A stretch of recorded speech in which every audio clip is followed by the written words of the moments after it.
shadowed fog, the veil it stirs, a whisper calls, its edges blurred.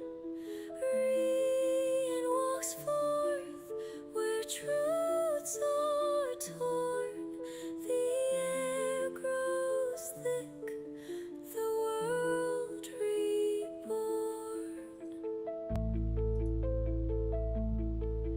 Through shifting dark, the form unwinds. Twin tails fade, new shapes aligned. Hands to slime, the stone reshapes. A bard emerges, Goo-dith wakes. Hear the thunder, hear the song. Through realms of chaos we belong. Books are open, tales are spun. Why Veriva calls, the bard has come. Shift like stone, yet fluid and free. A scholar's mind, a melody. Rein no more, Goo-dith appears. The veils embrace, the way is clear. Magic swirls as worlds collide. A slime, a bard, the truth won't hide. Through the veil, the thunders call. Lore and chaos bind us all. From ghostly paths to songs anew. Welcome, friends, the story's true.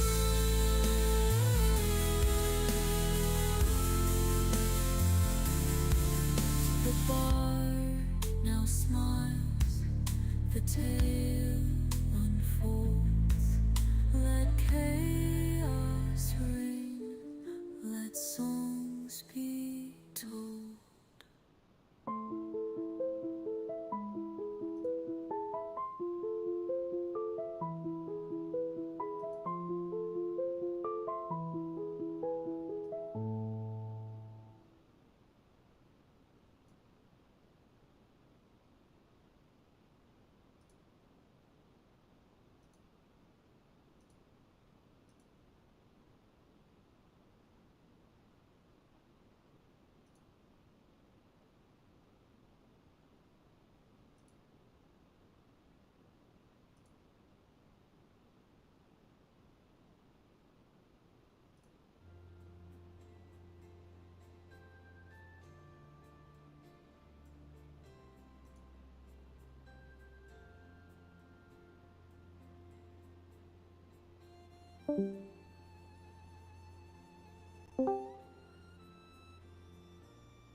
Please stand by.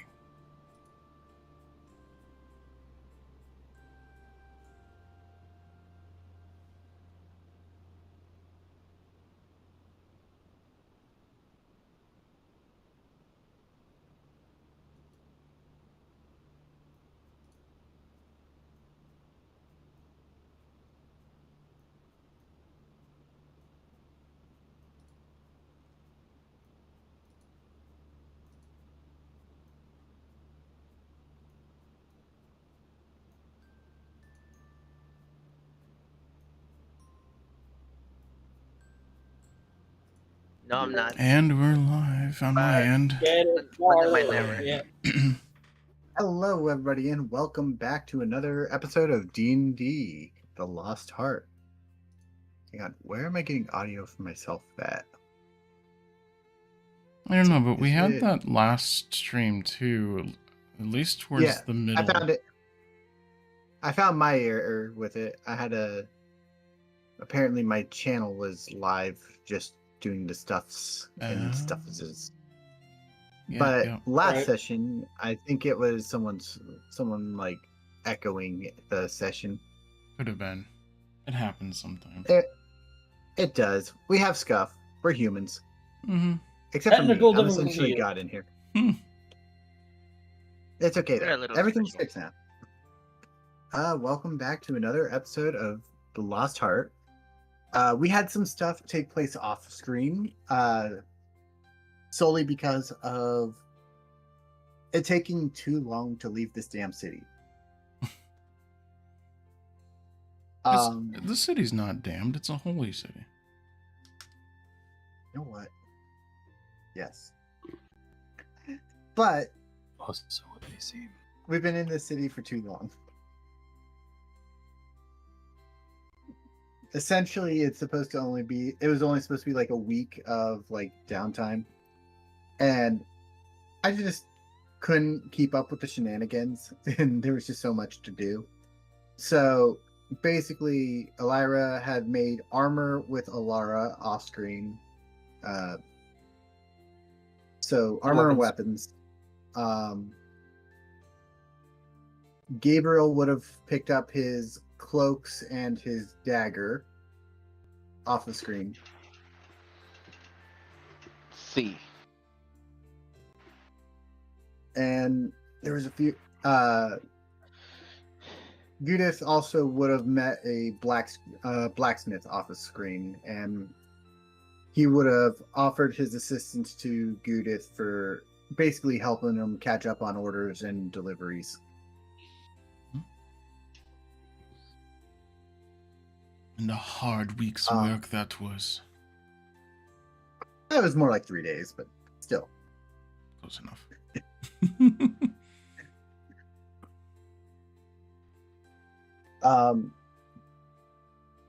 We're not going to run into what happened last time because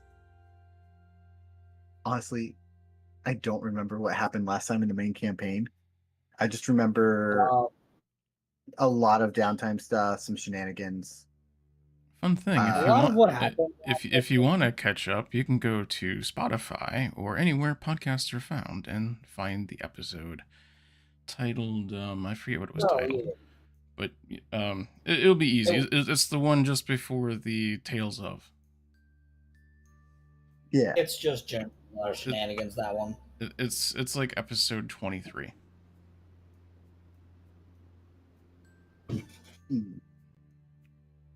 But I'm gonna say this is like your second to last day prepping in Divinia. You have stocked up on items, supplies, things like that you would have needed.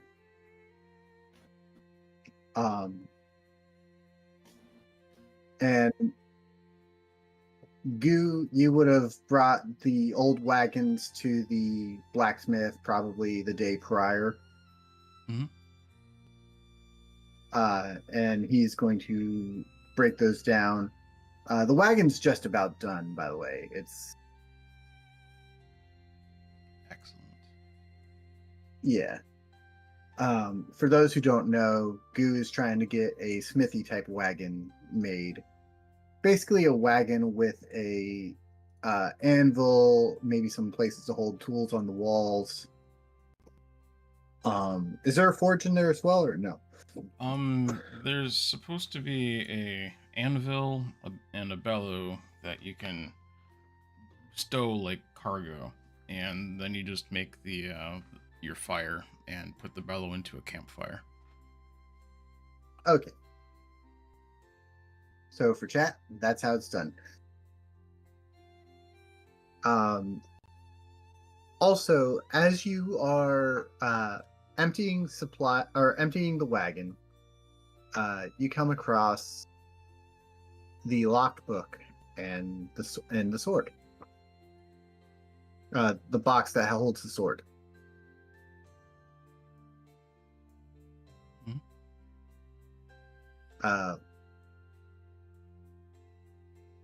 I'm gonna say like moments of chaos kind of like bring up remembrance of what these items were, especially since they were kind of big plot points that really shouldn't have been, but they are.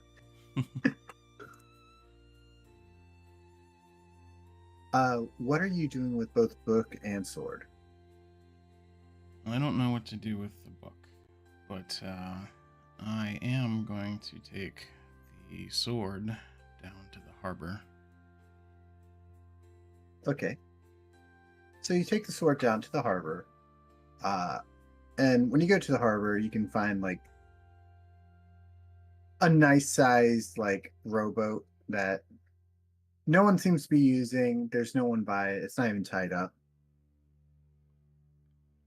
Am I by myself, or did Ellyra, is it, go with me? I'd say if you want Ellyra to be there, she'd be there. I keep screwing up her name. Sorry. But yeah, I probably would have asked her along. Yeah, so she would have come with you then. All right. So you said I found a rowboat. It's still in the box. So Goo-dith's gonna say. Yeah, the sword's still in the box. Goo-dith's gonna ask Ellyra. Am I saying that right? Ellyra. Ellyra. I'm never gonna get that right. Do you happen to know? Do you happen to know knock or lock? She says, "Are you just trying to open this box?" Yes. And she just kind of taps the box. A loud knocking sound is heard, and the box opens. Now I'm gonna pull the sword out and climb into the rowboat. Okay. So you pull the sword out and get in the rowboat. There's no problem. You probably go 20 feet out. How deep would 20 feet out be? Pretty deep. Okay. Deep enough. Deep enough. Can I say before I left, I would have looked at Ellyra, and said, Ellyra. You had it right the first time. And I would have said, if I don't make it back, tell Gabriel I was always the prettier one. Tell Ellyra, thunder thighs. Tell Cassius, he may look human, but his butt says dwarf. And tell Gothmog, you know what? Gothmog knows. Ow! Oh, fuck you too.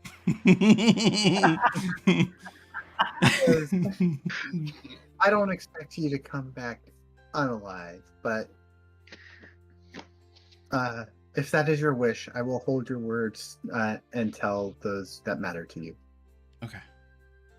Okay, and then she would go out reasonably deep and grab the sword. And I did actually figure this all out turn-based, if you care about that. But she's gonna be like, this is gonna hurt. And then she jumps in with the sword. Or anything like that. What'd you say? I don't know if I should be offended from that or I don't know here. Wait, why are you going down with the sword? Hang on. Because reasons. So okay, I know the reasons. So yeah, you go down. Okay, so just for food for thought, over the course of 30 rounds, if you let me dash, I can move 2,400 feet. Okay, yeah, that's fine. If you so let me basically, dash. Honestly, I'm gonna say you probably like swam as fast as you could downwards. Mm-hmm. And Now, she's trying to put this deep as she can. And when she gets to the bottom, she is going to kind of make a mental note of where she's at and drive it into the ground, point down as hard as she can. By the way, when you make it to the bottom, you believe it is about 65 feet down. Only 65 feet down. I would have hoped that it had been more. It's not a very deep. Well, that's still pretty damn deep, you know? Yeah. I was hoping to go out and down and get it like deep. But yeah, no, I'll do that. Because if you want out and down, I would have to have you take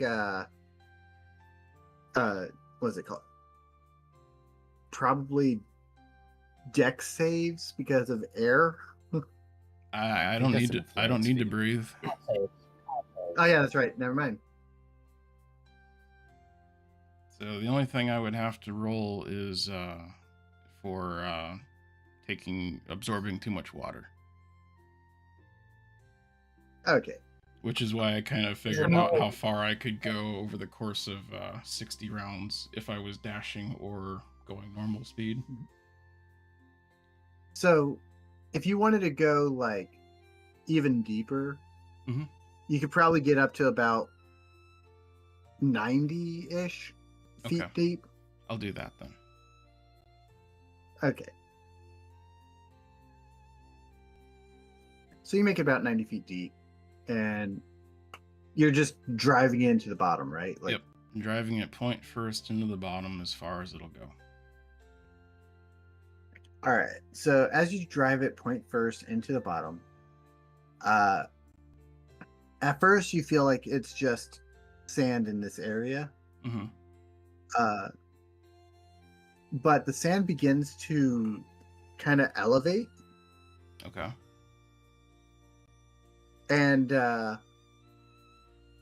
you see what looks like a giant clam's mouth open. And inside the center is a single pearl. Damn. And I would say, like, as you're driving the sword in, you're actually driving the sword into that pearl. Jesus. Okay. The clam would close its mouth and then sink back down into the sand. Damn. That was unexpected. There is a reason for this. Yeah, that's fine. That's fine. I was just saying it's unexpected. Demon clam. No, it's not demon clam. I know, I was making a joke. All right. Is there anything else going on? Or I'll return. You remember that warm presence that you felt in the city? Okay. You would have felt that same presence with the clam, essentially. Fascinating.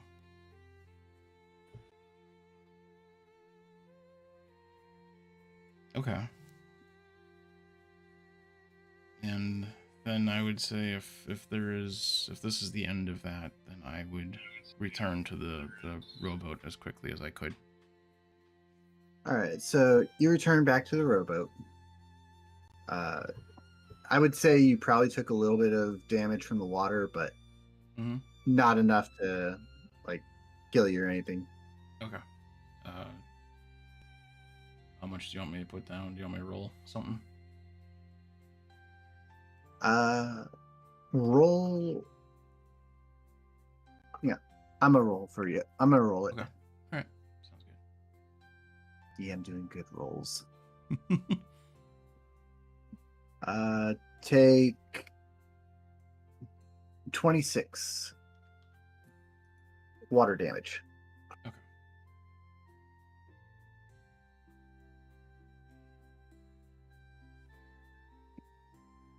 And then I return to Ellyra. Yep. She asks you if your mission is completed down there.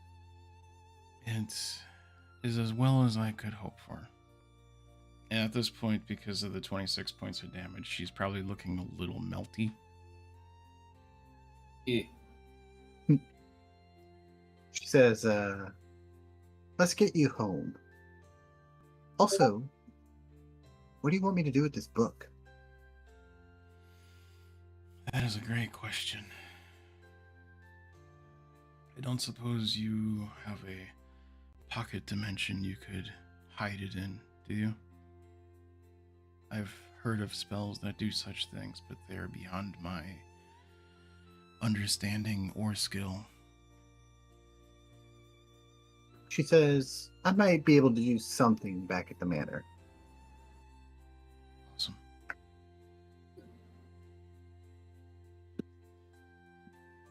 I take it you're going back to the manor? I think that's all I had to do. Unless I go take a wander down the big bridge with all the godstones on it and touch a few more of those rocks for the followers of Soligic. I mean, you can do that. You have time. It's just, do you really want to take that kind of damage? To sum it up, yes. I want to find out the damage types of the other. Did I write them down? I wrote them down somewhere. I believe you did. Somewhere. God, I gotta find it though.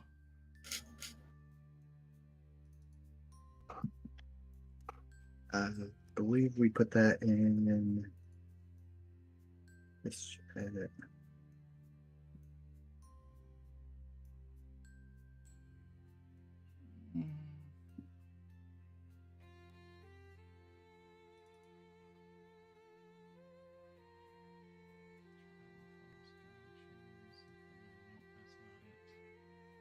Ah, shoot. I know I wrote you down. Where did I write you down? Nope, I got it. You got it? Oh, maybe it's in here. Yep. The ones I didn't touch were Helix, Siren, Shiva. I didn't touch Soligic, apparently. Or Purge. So that's 6, right? Soligic, Helix. 5. All right, so I roll will probably D6. use. Actually, I'm going to use a healing word in here too, by the way. 1d10. Okay, you're allowed to touch 4. I'm allowed to touch 4 of them? Okay.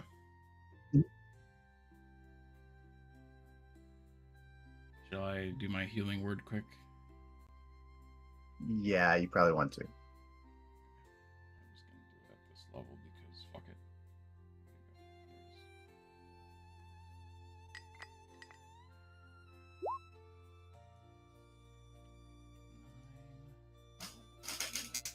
Do one more of those.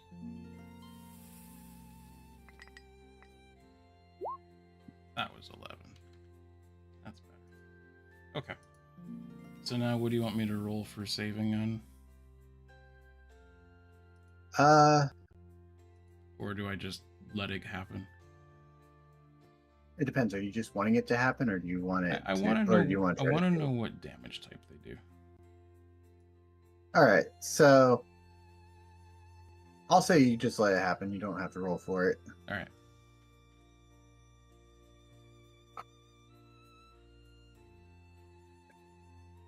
Which one are you going to start with? Was Helix one of the options? Hexel is one. Or Yeah. Hexel. I put the thing in the wrong way. But you said yes?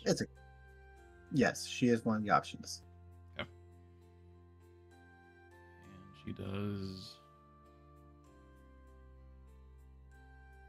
So you're touching her stone, right? Mhm. You would know from touching her stone. You would get a feeling of transmutation.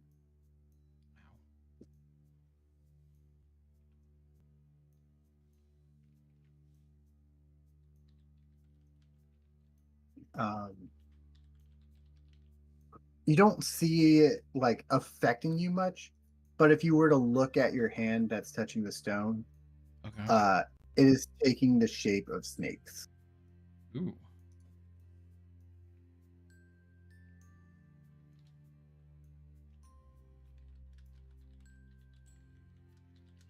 So for chat, for anyone that wants to hear, it's basically like imagine these like purpley blue gooey snakes, but now they're just like slowly taking shape, like changing from being purpley and bluey and made of goo into like physical snakes. Scaly, reptilian, hissing. Even some of them are trying to slither away. Ooh. Weird. And at that point, she pulls her hand back. So you pull your hand back, and it returns back to normal. And then is Siren one of the available things to touch? Yeah, you can touch him. We'll touch hers next. Or his. Oh yeah, sorry, her. I don't remember if I made it a him or her. Oh, yeah, Siren is a her. You would know her. You would get the feeling of evocation magic from her. There's a want to do something. You don't know what, but it's like instilling something inside of you as you touch your stone. Okay. And then I will let go of it. And as you let go of it, the want leaves you. Okay. And then Shiva? All right. Shiva is. Dang it. You ever have to. Because, like, I had it all written down. We can figure this out later if you want. Hang on. No, I got it. I just need to look up, like, the schools of magic, you know? Okay. Because as soon as I see it, I'll have it. Apologies Shiva for would putting you on be- the spot with that. No, you're good. Shiva would be illusion magic. Basically, you would sense like, from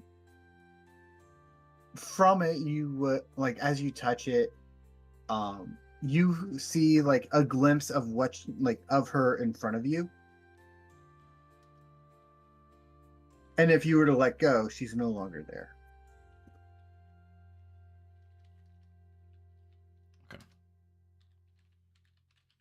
And then, can I touch the Saligic one, or is that not possible? You can touch Saligics. All right. So as you touch Saligics, a rush of every school of magic just basically hits you like a hurricane.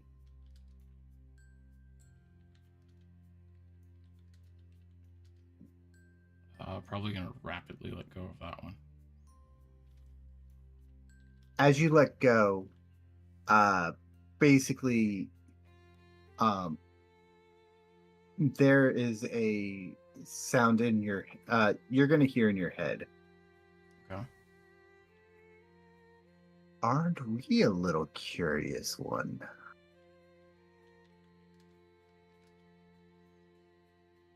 Can I reply? You can. What's 10 words or less? Or is it 20 words or less? I gotta look. Oh, if it's literally message, it might be 25. It's 25 words or less. I am. And we are looking for you. You hear back. Oh, you don't need to look for me. I'm gonna look for you. Promise?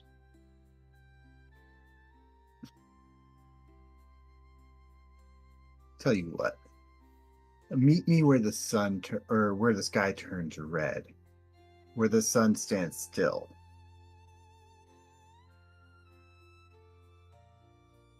That's where you'll find. I'll see you there, Worm Crown. You called him Worm Crown? Yep. Very well. He's trying to think of a insult to call you back.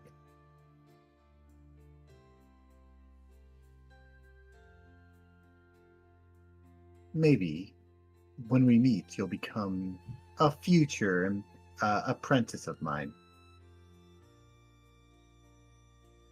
And the only reply from Goo-dith is going to be laughter. Long, drawn-out laughter. And the conversation just stops.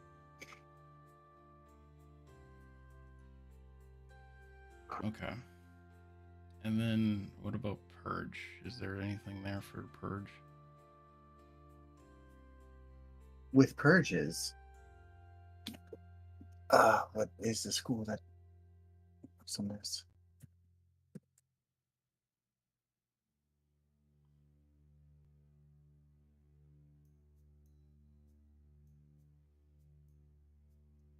You get a sense of conjuration magic.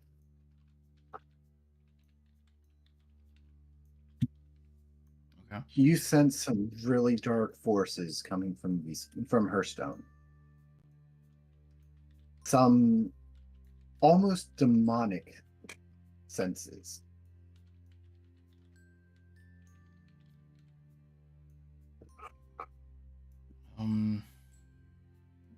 Yeah, I guess she's I'm gonna let go. Ooh, I don't like that one. You let go. And as you let go, the stones begin to ascend. She's gonna step back from that.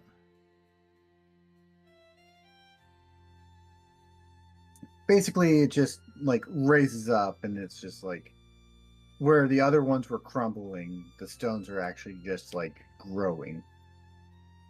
Interesting. You would notice a new stone that says, "Thank you, Goo, for your offering." Oh shit.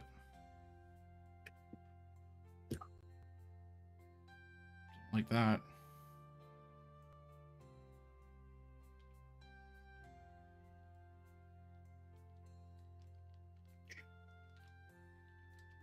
What do you do now? Just a slow look around. Is there any other stones here? Just casually. Just the other like stones of gods and their champions, except for the one that's broken and the one that's in the water. Okay. Just making sure. Mhm. And that's, I think that's everything. 'Cause I don't know exactly what you've all compressed here. A lot. Basically, the only thing I compressed was like everything else was done off screen. Like your stuff, there was some stuff that you need to do on screen, Mm, and it helps with some cinematic purposes too. yeah, yeah. You make your way back to the manor, and Ellyra will take you into a back room and say, it's not necessarily a different dimension. And to be honest, I don't know if we want anything from a different dimension to get its hands on this book. Fair enough. From the way that you want it gone, it seems more dangerous than what it's worth to get rid of. Mm. She puts inside of a. Eventually, it should go into a volcano, if you understand my words. But I do not Lord like of the Rings, traveling yeah. with it. What's that? I was making the joke about Lord of the Rings. Oh. But yeah, So she gets what you're trying to say, that it needs to be burned in a volcano. For the time being, though, you see her put it in a blue chest. Not my book. The chest is then enveloped in vines. Is then has a basically she tells you, like, if anyone tries to open this chest, basically the vines will entangle them and an alarm will go off. Okay. Are you? Oh, sorry. Go ahead. It's essentially locked as well. Like the chest is also locked as well. Okay. Are you, by chance, able to make me forget about this chest?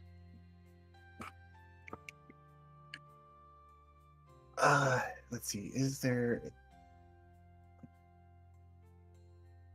Out of character suggestion is like modify memory. Yeah, I'd say she probably would use modify memory. And the way it would work is basically she's just making it to where you never saw the chest. You remember handing her the book, but you don't remember anything after that. Fair enough. What she made you think you did was that you essentially wandered around town and got into a drunken stupor. Okay. That's basically what she's replacing her memory with. Sounds good to me. And then Ellyra, this is when you can do your thing that you wanted to do. If you're here. Let's go. I am very much so here, and I'm here for all of this shit. Alright. So, first things first is that Ellyra is going to go to Cass, Cheyenne, and Gabriel and give them their shit. Yep.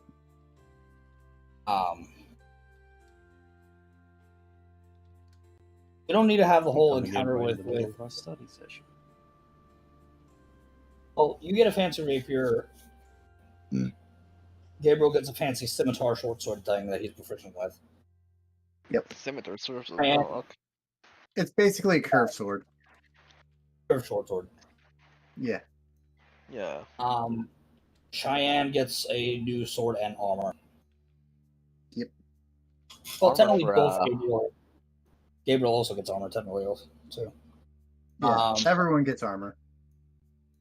Come get your. So, do I see Goo-dith, like, is damaged? You would probably see a little bit. She's not full health from that encounter. Plus, I will say that she probably did heal you up a little bit. okay. I was gonna suggest that even if healed, she still has excess water in her that she still has to get rid of eventually. Because she's a water-based slime. She basically just soaks that shit up. Gotta piss. So, here comes I would the say thing. she would have taken it out. Okay. So, here comes the thing for you. Oh, sorry, were you not finished? You go ahead. I'm not. I don't have anything to say. Go for it. Okay. So, Ellyra will walk up to Goo and say, aside from the conflicts, I do have something special for you. Oh. Okay. And Ellyra will pull out, and she will give you the tonfas first, and then she'll pull out this wooden ornate box. She'll open it, and in it will be this jeweled golden choker with the butterfly. Oh God. I made you this. Oh. It should help you. I allowed it to help protect you from evil forces to help keep you safe. If I may put it on you. Sure. So she fastens it around your neck. Clark. No, I'm kidding. After how close you all came to death recently, I've been worried about keeping you safe. There is... I want you to know that you mean a lot to me. There is one other thing, but you're gonna have to turn around for it. Okay. She turns around. And as she does, she hears a click on the back of the thing, as it is then attached to a chain leash. Yeah, Clark. And this is for my own satisfaction. What the?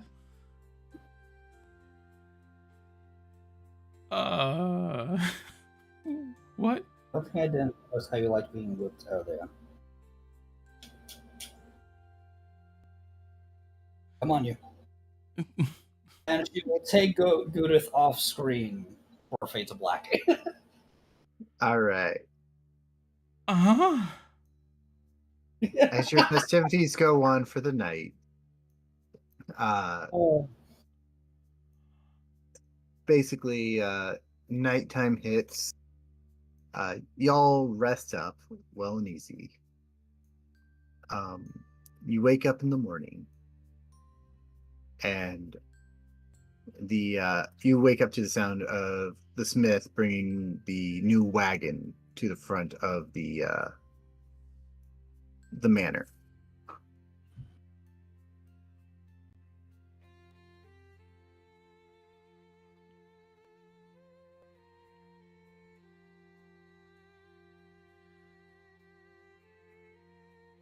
Is everyone just stunned in silence? Is that what's happening here?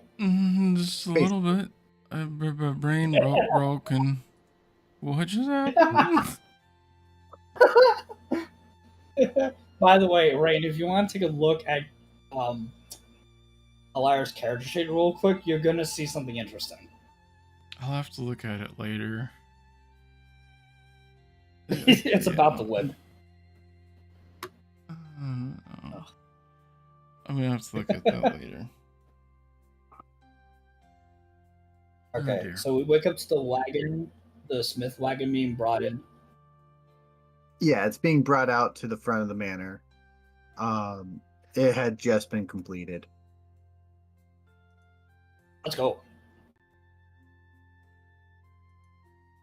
Sweet.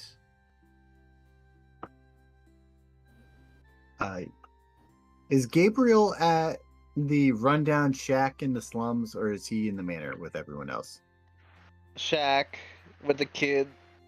I was gonna say that before And that Fade Cassius. to Black happened, Ellyra probably would have phoned Cass and Gabriel to stay out of the manor for the time being. Huh? What? I don't regret any cursed shit or any evil activities I have done this far after this small little fade to black. That's for the record. Gabriel. No. I believe my my actions have been more tame than whatever the fuck this is going on. By the way, where's this kid, I'm a Gabriel? little, That is your opinion, little and it is losty. wrong. I even stunned Rein into silence. That was just fucking ridiculous. Okay. Yeah. So all I'm gonna say is I shall be right back. It is that time. Oh, All right. Uh, I'll say that basically you got picked up at the shack, and y'all are Yeah. now making your way out of the city. so I'll if you're okay, if I can make my own way, would that be possible? you don't know where Enoria is. Yeah, you really Draw don't me know a- where that town is. Just draw me a map or something. It's not like we're gonna be fucking in the cart. You don't know that. And I'm going to be right here too, and I have the same reaction to you. We Gabriel. got it out of We'll our just system follow in the that. manor. You and know, that's- no, you don't. That's what you always say, and always happens again. No, I don't always say that. The fuck? It's gonna happen in less than 12 hours. Just watch. Look, we got out our systems before leaving for Enoria. That's the whole thing. Out of your system. Don't you mean into your system? What, like Out you of the system. put Winria? Into somebody's system. What? The dead Anyway, cat's but we're system. not going to be boning in the cart, okay? We're not going to be boning in the wagon. Please I stop mean, gooning. your characters are both females, so neither one's got boning. Jesus Okay, we're not going to be scissoring in the cart, okay? Let's Okay. just say Moving on. Let's just say Yeah. I picked up my dagger in my outfit. There you go. And then I Okay. put it in my bottomless bag. Well, the outfit, the dagger, I have it equipped, and whatever Ellyra gave me is in the bottomless bag. Because I don't know the And then you stats also have your or- book as well. You also have the Yeah, books. I got 3 books, yes. So all the outfits, the whatever Ellyra gave me, and then the books are in the bag. And I Love have the that you shadow. throw it into the bag without even checking what it does. Did you want me to check what it does, or you want me to take longer and come back longer? All right, fair enough. Hey, Alright, go- go yeah, ahead I'll- and I'll- take care I'll of be what right you back. do. Come back, okay? Yeah, All right. I'm just messing about. So, as you guys leave the city, you have a huge farewell, basically waving you off.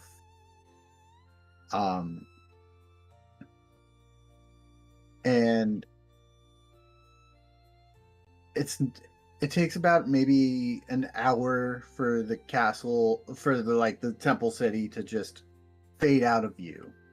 The light still radiating from behind a hill.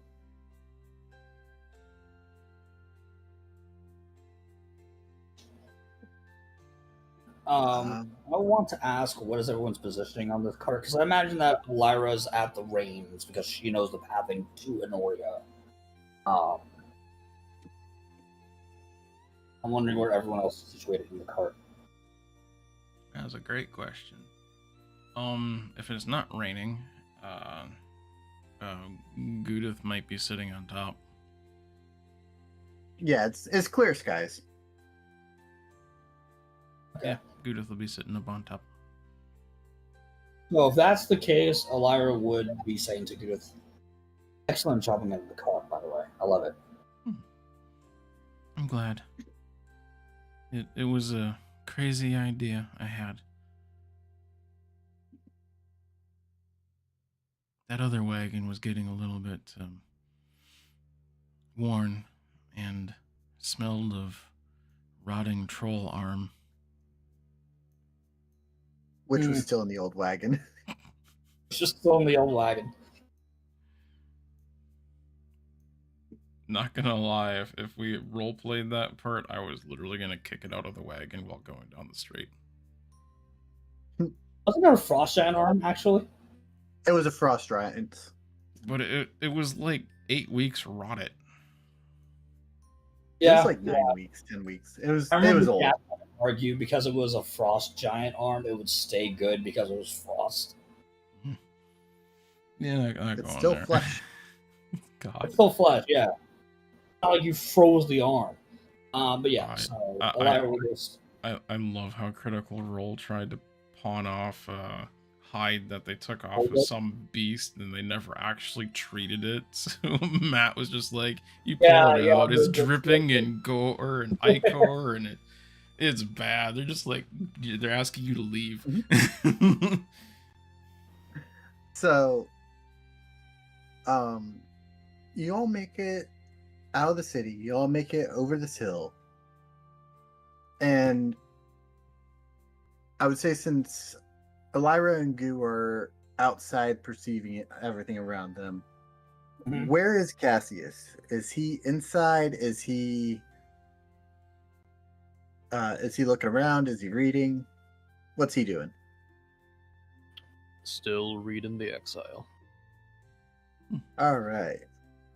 I'll get to that one in a second. Okay. So As you are all looking around, except for Cassius, because his face is buried in the book, what looked like a bright and flourishing area, suddenly you are in a dark, foggy, terrain that's growing bumpier by the minute. You would also notice a lot of dead trees on the side of the roads. Is it supposed to look like that? And smell like this? Should it, Code? From your, because you're from there, from your Mhm. remembrance, this area was never like this. It used to be bright and flourishing with different fruits along the side of the road. The bushes alongside the road used to be bright and amber in color, if that makes sense. Okay. So Ellyra will make comment on that. I was like, no. It's supposed to be vibrant with life, not this. Yeah.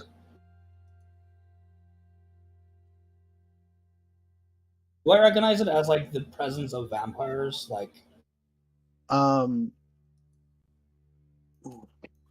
I or need that to the figure out- environment has been tampered with?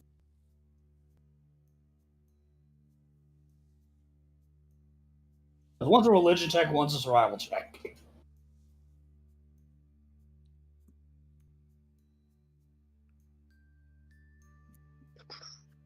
Oh, that's right. We technically had a long rest, didn't we? You know what? I will give you an Arcana check on it if you want. Arcana. Ooh, Mm-hmm. I'm not good with Arcana. Both of us, or just him? Or her? I mean, her. You both can roll for Arcana. Okay. Oof, not my best roll.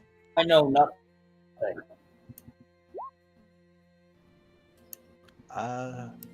Oof. I rolled It a seems 6 total. Your numbers are backwards. Funny number. Oh, Jesus. Anyways, You probably did that during the Fade to Black. so with your Arcana check, something doesn't seem right.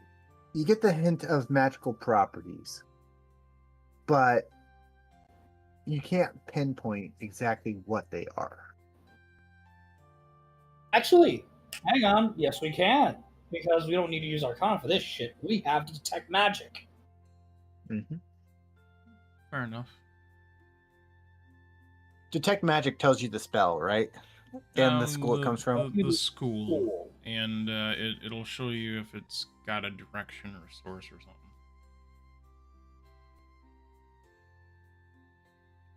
The Fade to Black, did that count as a long rest? Yes, that was 100% a long rest. I would think fucking so. Especially since I said the night happened. I had to ask. No, I get you. Also, I wonder It if wasn't- I screwed up my numbers. Sorry, you were saying? Sorry. I'm mumbling. No, it's fine, it's fine. You say what you were going to say. No, sorry. I mumbled out loud because I think when I was trying to fix something with my character sheet, my hit points might have changed, and I'm trying to check that. Oh, yeah. So, I take it you're using detect magic. Yep. Detect magic would tell you that. I need to look up what it is. I should have had this written down, but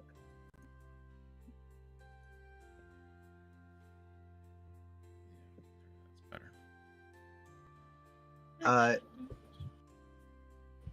you can tell that it is necrotic or necromancy all around you.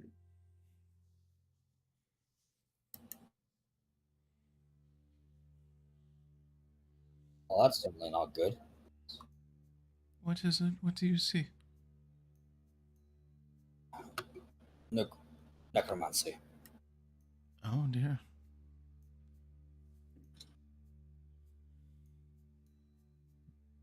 Which, considering what the information we learned about Mason was, I think it's safe to tell that he's has something to do with this. I forget. Did Rad say something about this? Yes. Yes, he did say something about this. Yeah, because when we were talking to Rod, essentially we learned that Mason, as a vampire, was essentially advancing himself in power the way that a lich does. By supernatural means. I mean, either way, it would be supernatural means, but very specifically, like necromancy and the recycling of souls. Yep. And basically how he wants to become a god by doing this.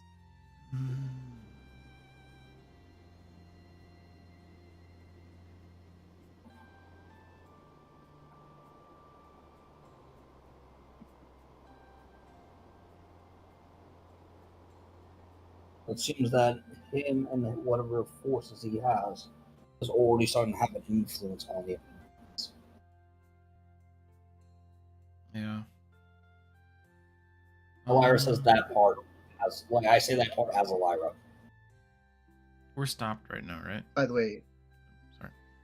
it's kind of like, I'd say, yeah, you're probably taking like a quick little stretching break. Probably been on the road for about a couple hours now. Yeah, and I apologize. And, I cut you off. No, you're good. I was going to say, Cece, as you're reading the book, that you come across a page that really sparks your interest. You find a little excerpt in the book that says that I had it saved. I 100% had it saved. That said that Callum Zahir was exiled for kidnapping the child of the dragon goddess as an infant.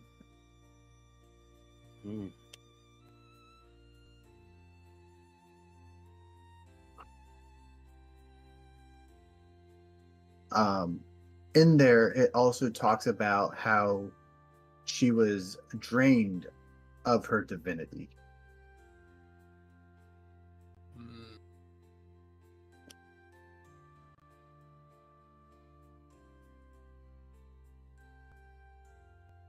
You would also see a little portion in there, like a few more pages in, saying that Winria, having seen her daughter lose her ability to meet her on the same plane, to not even be able to care and nurture for her, had to watch her daughter grow up on the streets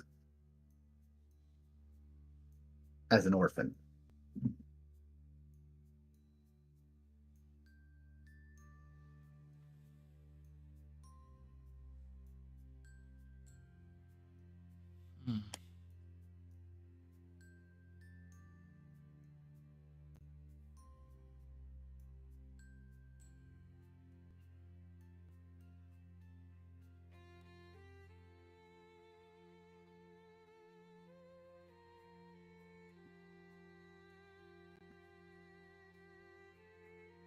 I just step out to go use the bathroom. Did I just hear like a fucking custody battle?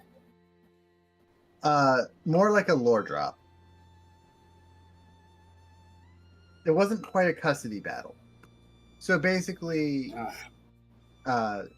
if Cassius were to share it with the group, essentially, what happened was that Callum Zahir had kidnapped Cheyenne at a young age, in her infancy. He had drained her of her divinity, and because she lost her divinity, she could not rejoin her mother. She could not be nurtured by her mother, essentially. So basically, Cheyenne had to grow up on the streets as an orphan with no family. And she exiled Callum because of it from her order. Okay. Now, I remember we heard Columns here before. I just am not remembering off the top of my head who that is. He was an original chosen of Winria, and got exiled from her order, from the like you found out about it because of the painting, but he is the. This is the story as to why he was exiled. Okay. So he wasn't chosen, he became greedy for power to the point where he just stole it from Winria's daughter. And Because of that, her daughter was actually taken out of her heavenly place, and because she lost her divinity, she couldn't go back. Gotcha. Okay. Yeah, that makes sense. What a bastard. So she basically grew up on the street. She's growing, like, the reason she is the way she is now is because she grew up on the streets without any knowledge of who her mother is. But we know who her mother is. Yes. Okay. That's gonna be one hell of a bombshell to tell her.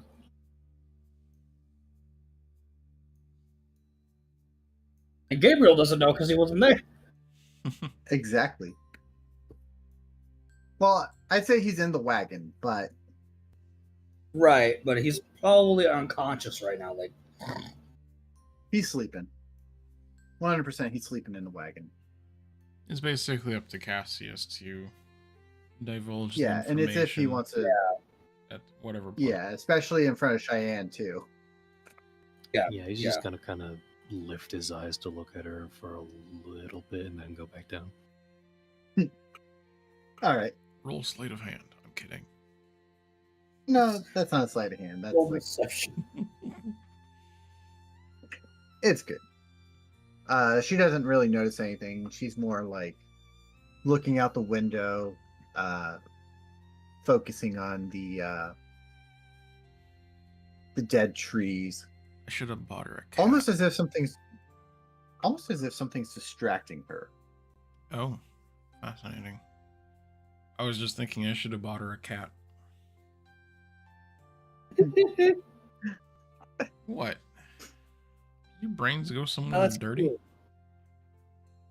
No. Oh, okay, good. I think that was just cute. Oh, okay, good. The laugh was Cat a little actually grows up sus. to be like a battle tiger. Oh no. That would be I mean, be he actually could really be cool. an animal companion ranger. You know, the non-sucky version of it, though.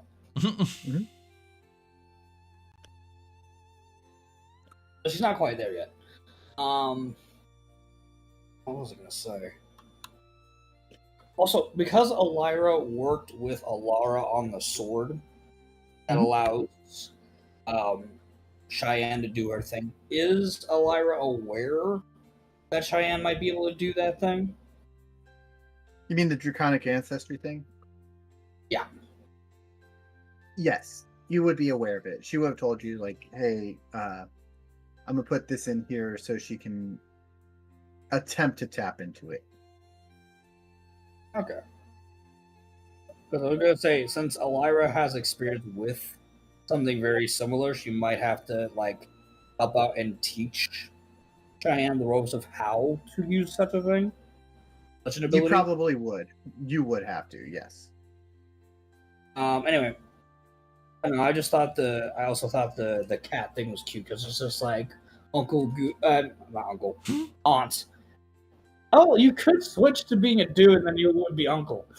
Pseudopod. On Goo-dith, on Goo-dith, giving little Cheyenne a cat. That'd be so adorable. Yeah. And then she also has Aunt Ellyra teaching her how to fight.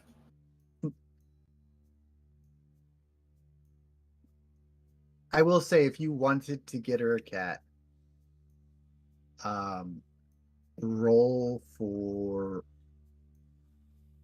You know what? Roll for nature. Roll for nature. Yeah. There it is. Ooh. 18. Nice. As you are like wandering around the little resting area, you would hear some little meows and see like a cat kind of like right there by like laying by like one of the trees.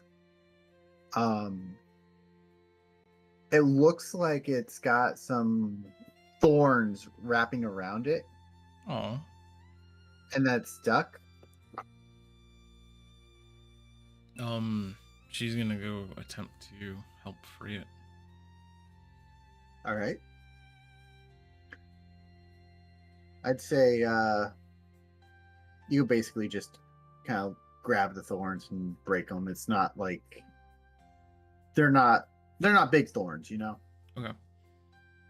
They're just like small little viney thorns that kind of get stuck. Do I have to roll anything to not frighten the cat? Roll persuasion. There you are. 28. Yeah, it's not frightened. It's not frightened. At this point, I imagine Goo-dith has unconsciously made cat ears on top of her head and has a cattail.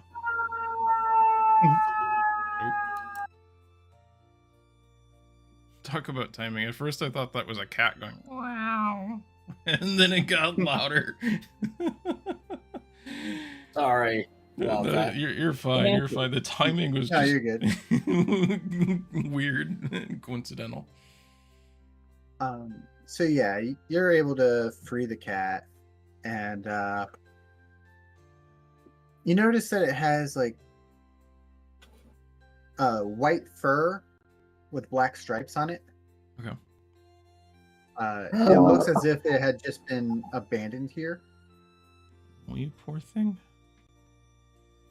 You found a white tiger cub. Goo-dith is just going to like try to comfort it, pet it on the top of its head or something. It's slowly starting to come to and calm down. Do you want to go somewhere? It kind of just looks at you and kind of like gives you a little lick, like you know what I'm talking about, like a lick on the cheek. Barbie. Getting licked by cat tongue is almost like getting licked by sandpaper. Yes, yes, it is. Yeah, they do have those barbed tongues. Mm-hmm. Better to hold on to flavor with. Yep. Better also tear up meat. It would, and probably did.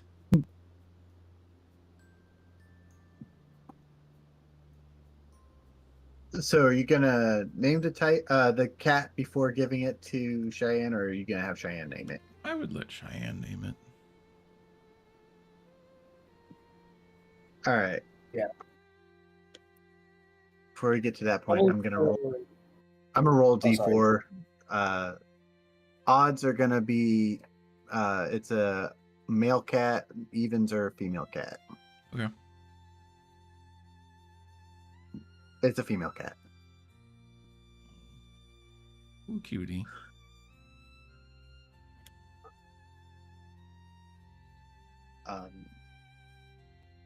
If you were to give her the cat now, she would be like, this cat's name would be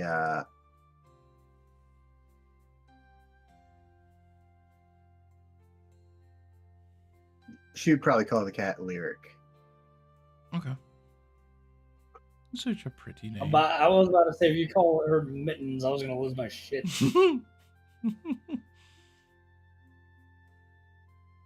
There you go. Cat equals Lyric. Cool. And pinned in chat. There you go. So now it's pinned. We have that information. Go. Such a musical name. I mean, remember the one sh- kid we met in the one shot that was Liar. Yep. Yeah. Yes, there was a character named Liar.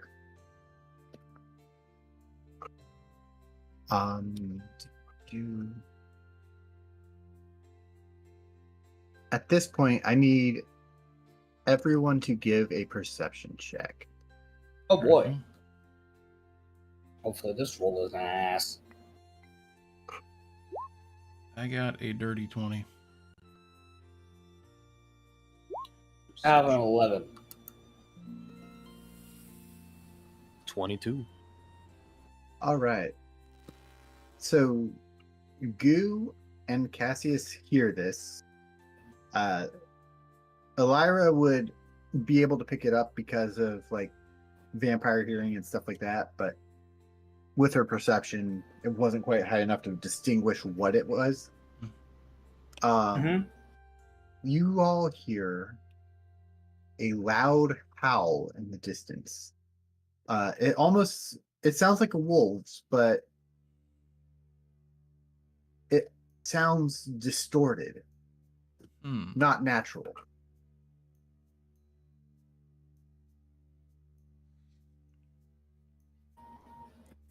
Oh, I'm gonna change maps because you guys are not in Divinia yet or anymore. All right. You know what? Fuck it. We're using this one.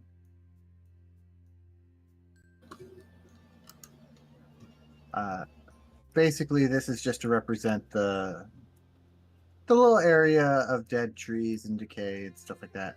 It's a big map, so I apologize anyone watching. If I zoom in too much, nothing's minds to seen. the If I zoom out resemblance. too much. Say what?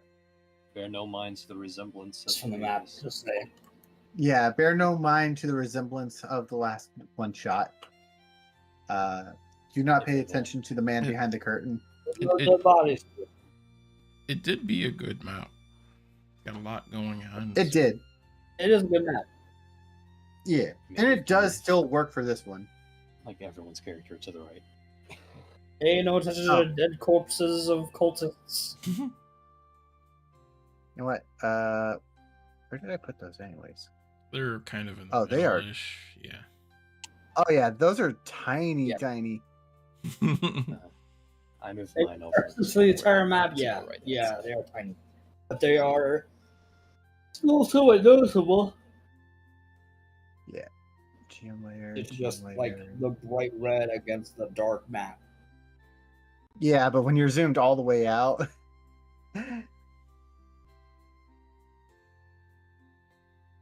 It doesn't help when you're zoomed all the way out. Okay.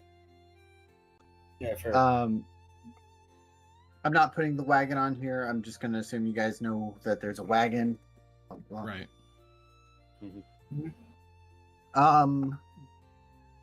But yeah, you would have distinguished that somewhere in the distance there is a distorted howl.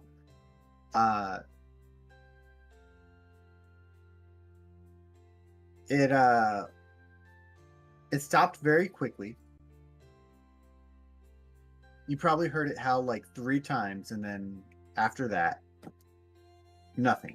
Just dead silence.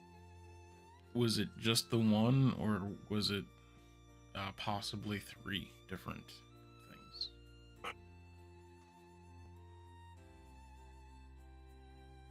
Or did I hear you wrong? You did say 3 howls, right? There were 3 howls.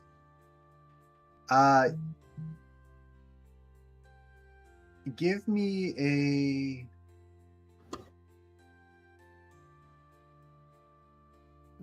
Is that... I'm gonna say, give me a either survival or nature check on that. Apologies, I think I was muted. I was having some No, you're serious issues. You said survival? Survival or nature. One of those two. Survival is slightly better. 14. From how the howl sounded, you believe them to have been from two different creatures communicating to each other. Looks like Cassius also rolled. Oh, I did not see you. Yeah, he rolled a 23. Oh. Since he's sort of a survival expert. All right, so with your 23, Cassius, you would know that they were two distinct howls from two different, or three howls from two distinct creatures.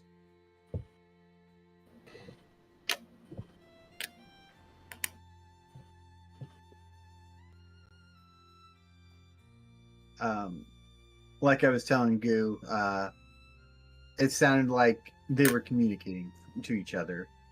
And to you, you kind of picked up on the type of communication that they were giving.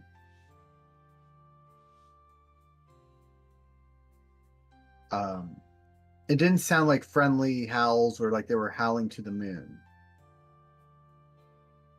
But more like they were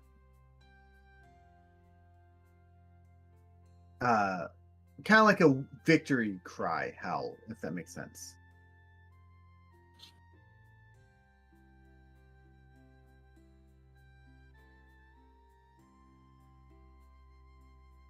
If Cassius has any kind of an aha look on his face, Goo-dith is going to look at him and go, "What is it, boy? What do you know? Did Jimmy fall down the well again?" Well, it's either those wolves just killed Well, you're something, doing that to the or non-puppy. they consider us already dead. Interesting. That's probably a good thing then? Already dead because we're going to be. Wait, what? We're about to be dead?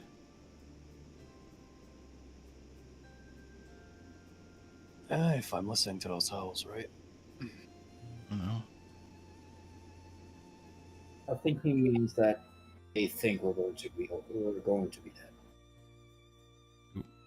Yeah, he's saying it's either they just killed something or someone, or they're plotting out who they're going to kill next, essentially.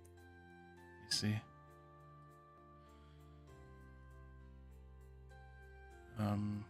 Decode might have lost his stream briefly because I just got a "you went live" notification again. What? It's Monday. Nothing works on Mondays, right? That's been the thing for so long.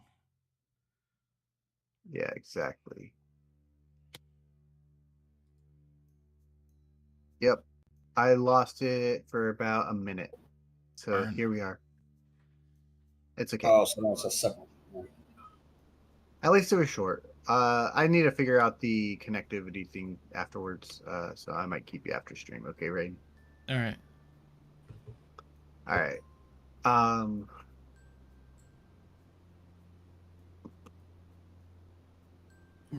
From the way that it sounded, you would also know that the howls were coming from what sounded like, I'm going to say about a mile to a mile and a half away.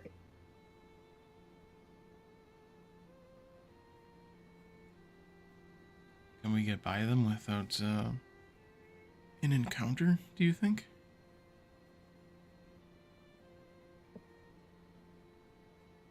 Directed at Cassius, because he was the one who could identify.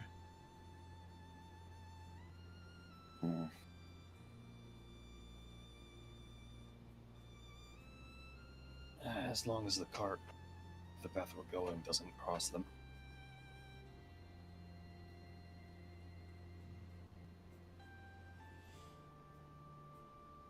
Well, we best be all eyes open as we go forward then.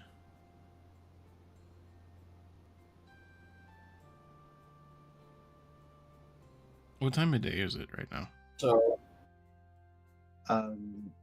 I'd say it's like midday. Maybe Gabriel can reason with them. Oh, dear. I don't think he's that much of a wolf. He's more like an unintimidating chihuahua.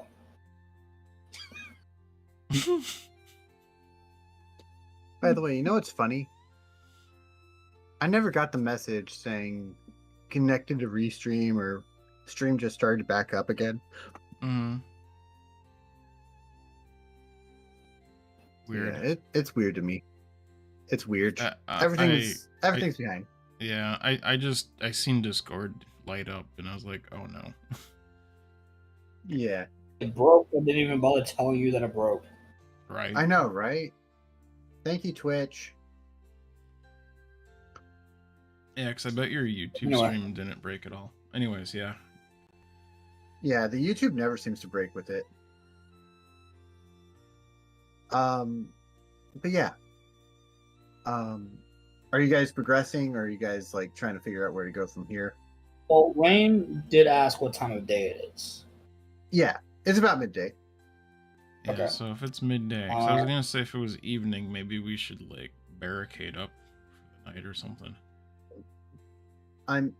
You would also know that it's like pretty foggy outside. Like, because you're literally, standing in fog. Mm-hmm. So let's keep progressing. Since it's only midday, we still have plenty of road to make Yeah. to get to Enoria. As also, if you were to look in the sky, Mm-hmm. you would not see the sun. Mm. Sorry, It's repeat broken that? again. If we look into the if sky, you we were- could not see the sun. Yeah. Okay. Basically, the fog is so thick, the sun is next to non-existent, essentially. Welcome to Barovia, everyone. So what? That's a little jab at the Curse of Strahd. I never got that far. Campaign I was before saying, we welcome to actually start. Barovia, everyone.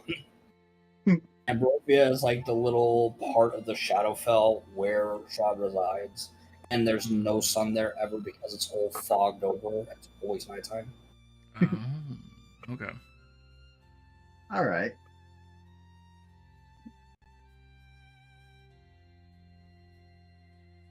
But yeah, if you guys were to move on, Mhm. About a mile and a half down the road, you would come across an abandoned farm.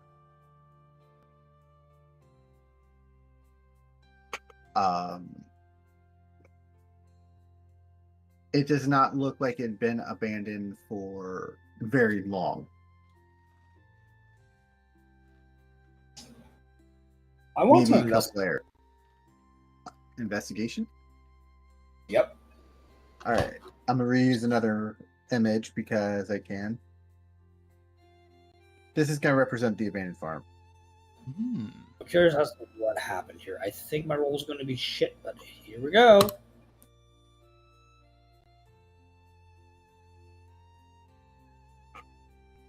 All right. Not bad, not bad. So with your 16, you would see claw marks on the walls,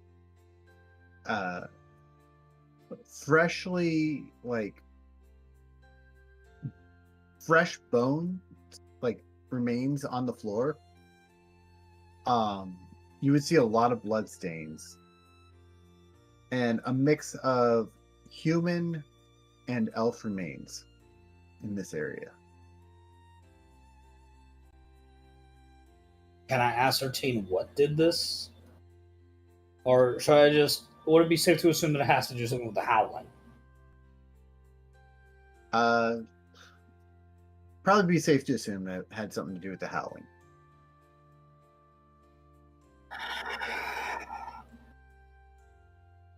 You see Ellyra kind of just run her hand over her face. Great, okay.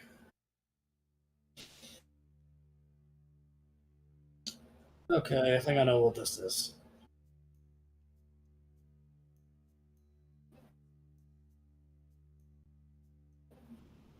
But I expected those fuckers to show up as well.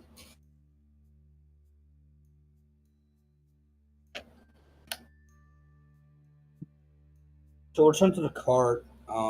If Goo-dith wasn't investigating alongside her.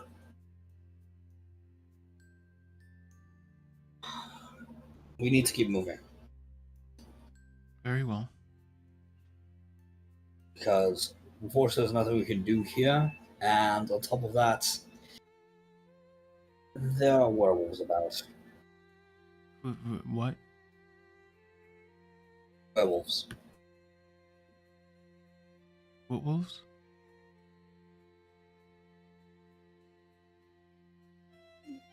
Werewolves. Sorry, I'm gonna stop. They always ask werewolf, but why never a white wolf? Or how wolf? I see a bloody house. Oh god, this is Ellyra's good as gooling house. Oh no. No. Nah. No. This is actually a representation. Well, A representation? a placeholder of the farm that they had just come across. Okay. I would say you would just be waking up from a nap at this point on the wagon. I And you take a would lot of hear, them. as you wake up, you would hear Ellyra trying to explain to Goo-dith about there being werewolves around. Maybe I'm preying on you tonight. All of a sudden, a hatchet goes flying into the cart, hitting Gabriel in the head.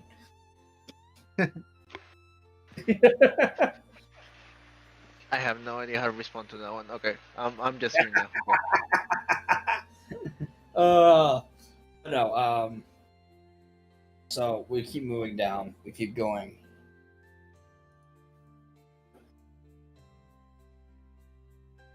All right. So as you continue down the path to Enoria, see, I There got you it go. right. You would also come across a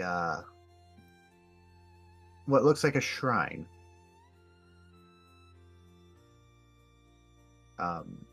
You would know this shrine to be like your local Vinrath, like a little shrine to Vinrath on the side of the road kind of thing. Okay.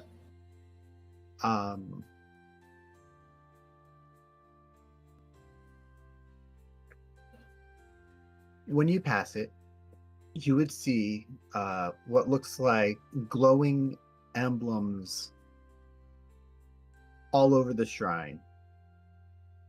The graves look like they've been dug up near the shrine, and there's an eerie glow from a single candle. And other undead, of course. Of course.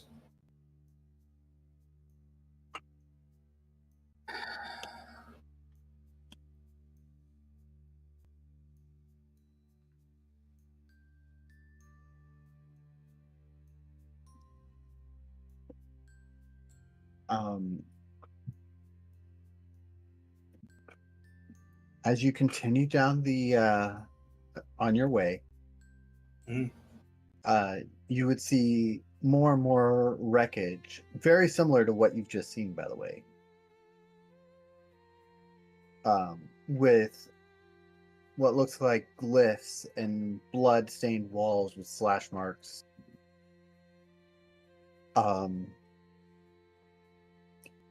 You would also see what looks like people on the side of the road as well, with bite marks in their necks.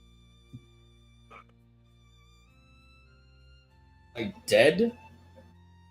Yeah, dead with bite marks. Okay. Bite marks as a normal. Actually, wait. I'll have to go up to the body to examine them, which might be a very bad idea.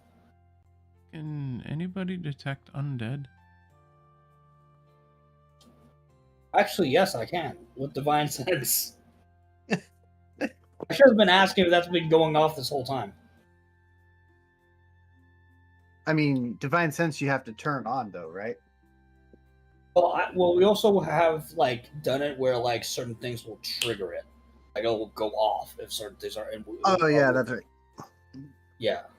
I would say your sense would have been going off like crazy.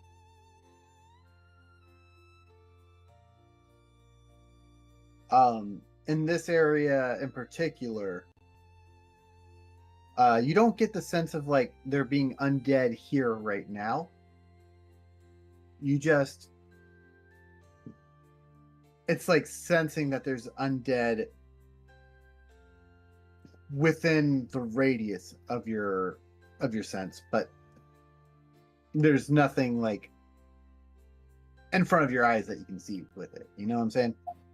Okay.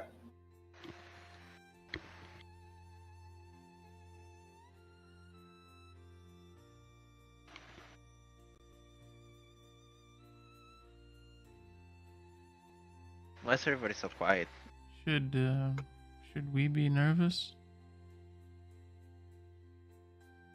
You look a little shaky, Ellyra.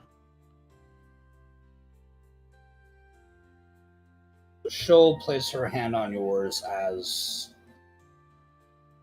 we continue down. We'll be all right, Judith. We just need to stick together and not venture too far or away from the road. As you say that, lightning sound, or you'll hear like or you'll see like a flash of lightning, not like in the distance, and it sounds like the thunder is just right over top of you.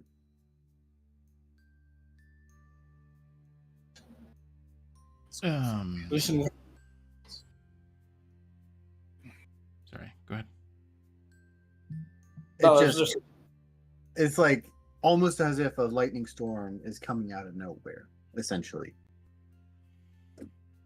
and with that, Ellyra sends the horse into fucking overdrive.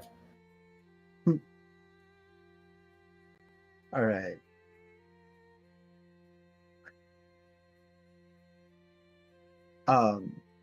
You make it a little bit further up the road, and you get the feeling that it's starting to get late. You really can't tell if it's like late or not because the shadows and everything like that, or you can't tell by the shadows, you can't tell by the sun placement. But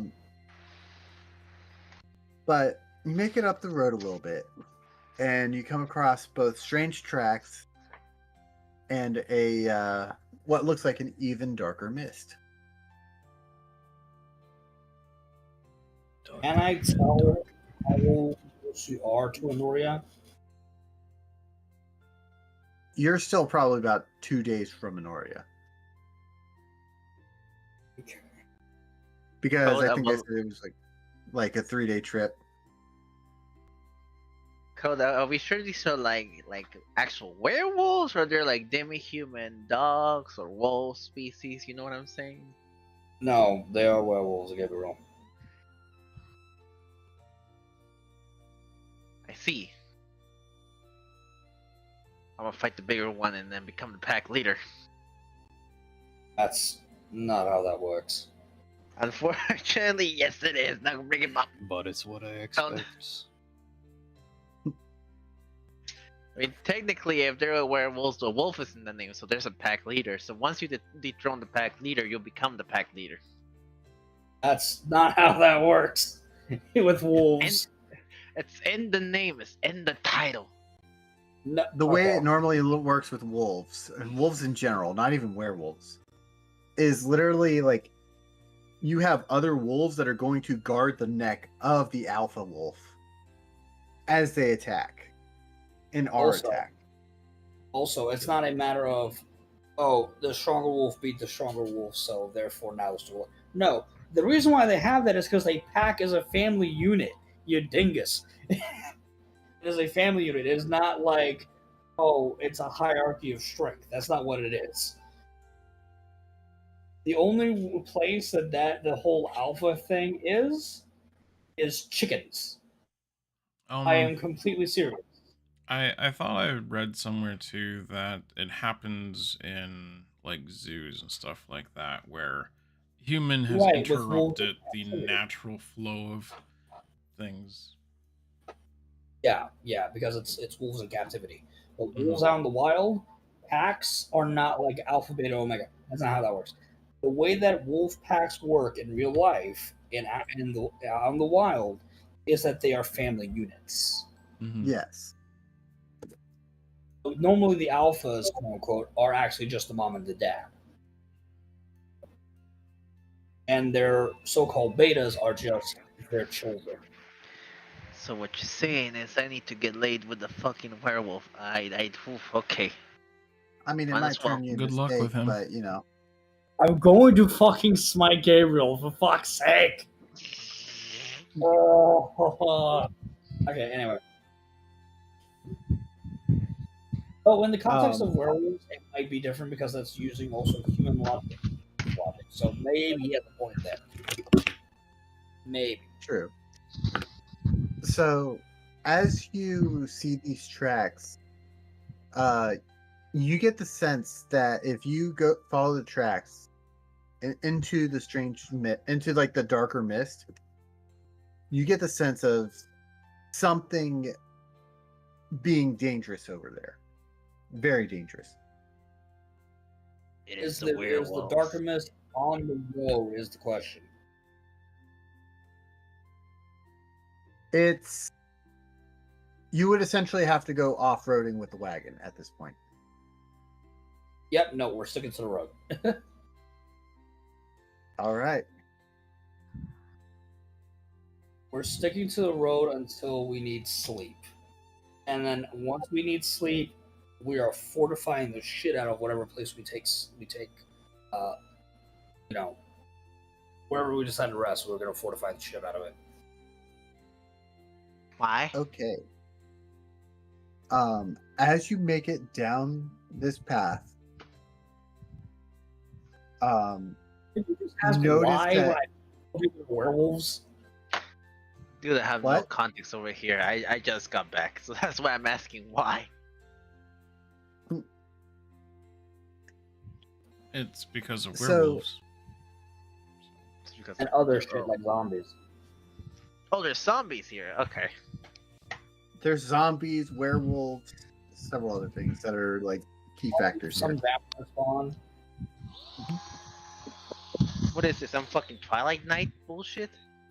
All right. So, as you follow this path,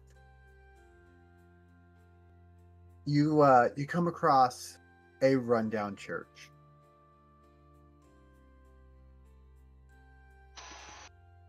Is it obvious God. what community the church belongs to? It just says, like, if you could make out the sign,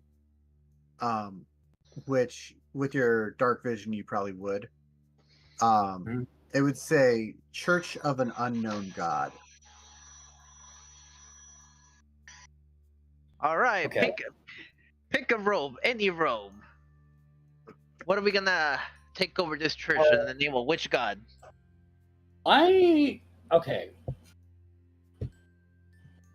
What time is it so far? What time of the day is it so far? It is starting to get dark. Okay. So in that case, I think it's time that we take camp for a little bit. And I think we might use the church as a shelter for the time being. I want to make a religion check to see if I can identify the architecture or the structure and determine what it belongs to or what entity this church belongs to. And after that, I want to see if I can fortify the entrances and the walls and shit to see if I can make it more Okay. defensive. How far away are we from the church? So, you'd be pulling up to it like right now. The church right on the side of the road.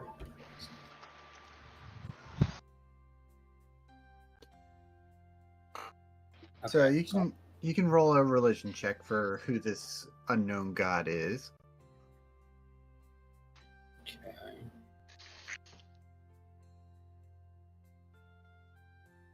Ooh. That was so close to a 22. But I wanted to That change was it at the so- last second. Code. Yeah, what's Yeah, up? it did the last second. Code. Yeah. Okay, before we continue any of this, I want you to pick a number between 1 to 3. 2. Oh fuck. Okay. Okay. So I will pull out the religion book of Enoria and put out the outfit, and then start to follow the instructions in the book to bless the quote unquote church, but also turn this church Enoria or into Enoria. Vendrath.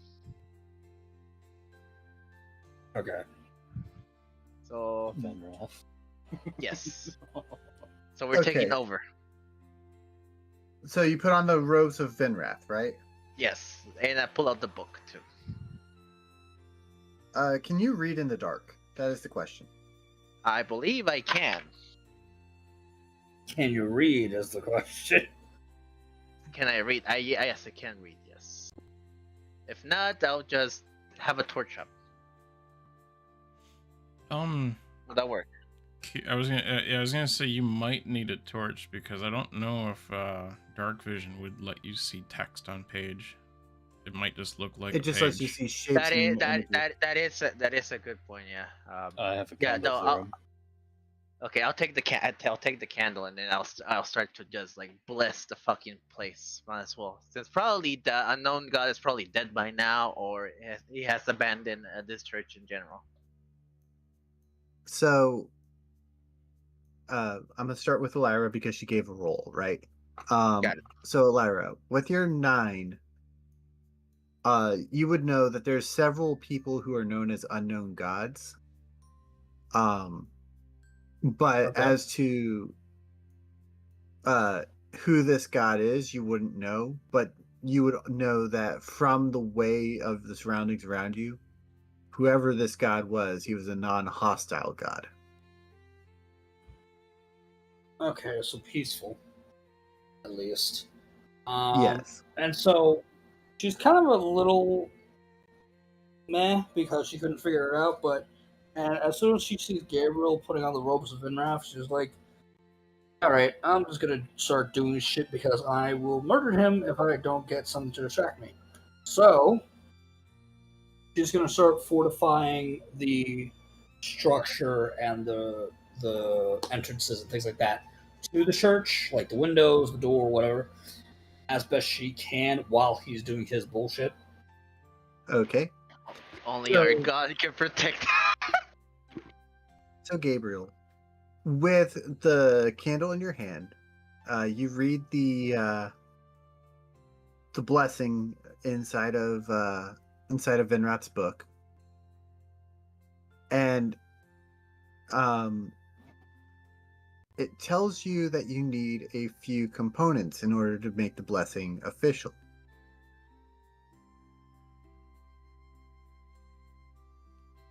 What are these components?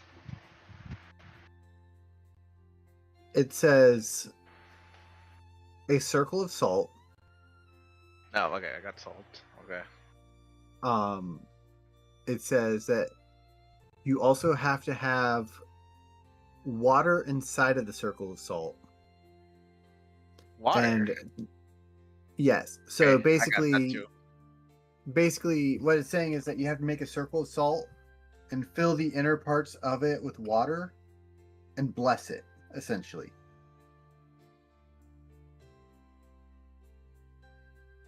Should we have Oh, I a, know what a, color is. a schism moment with Gabriel here or no?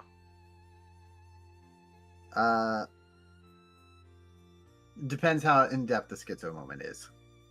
More like Winria is mad that I didn't pick her religion. I picked the other one. She honestly wouldn't care. Oh, okay, fair enough. Okay, well, no, we good then. Okay, so salt and water, and do I need a religion check for this one or nah? Give me a religion check on if you bless it well enough. Yes. Okay.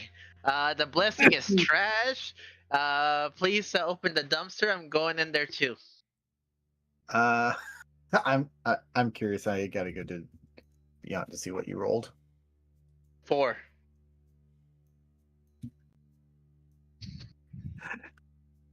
Could have been worse. Just saying. Roll the one you might have gotten smited on the spot.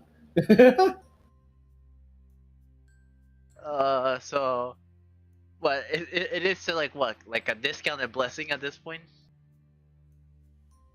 Dollar store blessing. $1 for blessing. Ooh, a 99 cent special.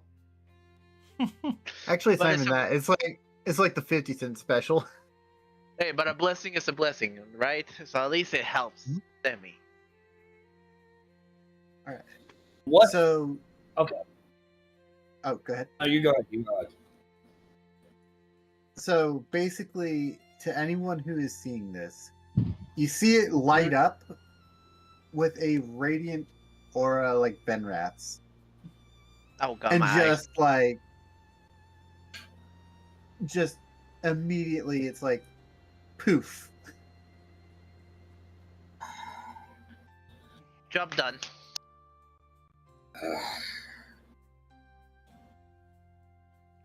Fuck's sake! If you're gonna do it, at least do it right. I did it right.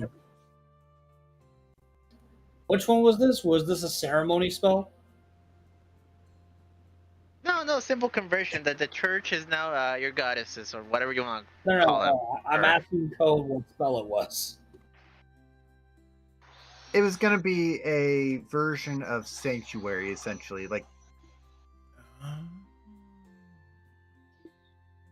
So basically, dollar store sanctuary. yeah. So Okay, Because so he's Ellyra's not- gonna- because he's not Oh, sorry. proficient in religion stuff, I was gonna say like he had to do extra stuff to do it. If that makes sense. I'm new, okay? Leave me alone. So it conceals the scent of your gym shorts. Okay. Basically, yeah. Actually, it just Gabriel? smells like an outhouse right now. Damn. You know what? You know what? It works out because that way, predators will not come over here. They're gonna come over and say, "Oh, this place smells like shit. I'm getting the hell out of here." Okay. So Ellyra is going to be like, okay, we're going to try that again. And this time, Ellyra is going to give Gabriel help on this, so he's going to be able to roll with advantage. All right, No, they could approve. Okay, I allow this.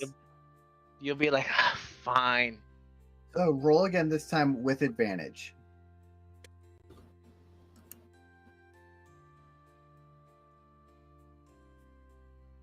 A 6. With advantage means you roll 2d20s and take the higher. Oh, give me a second. So go ahead and roll another d20. Yeah. Oh no.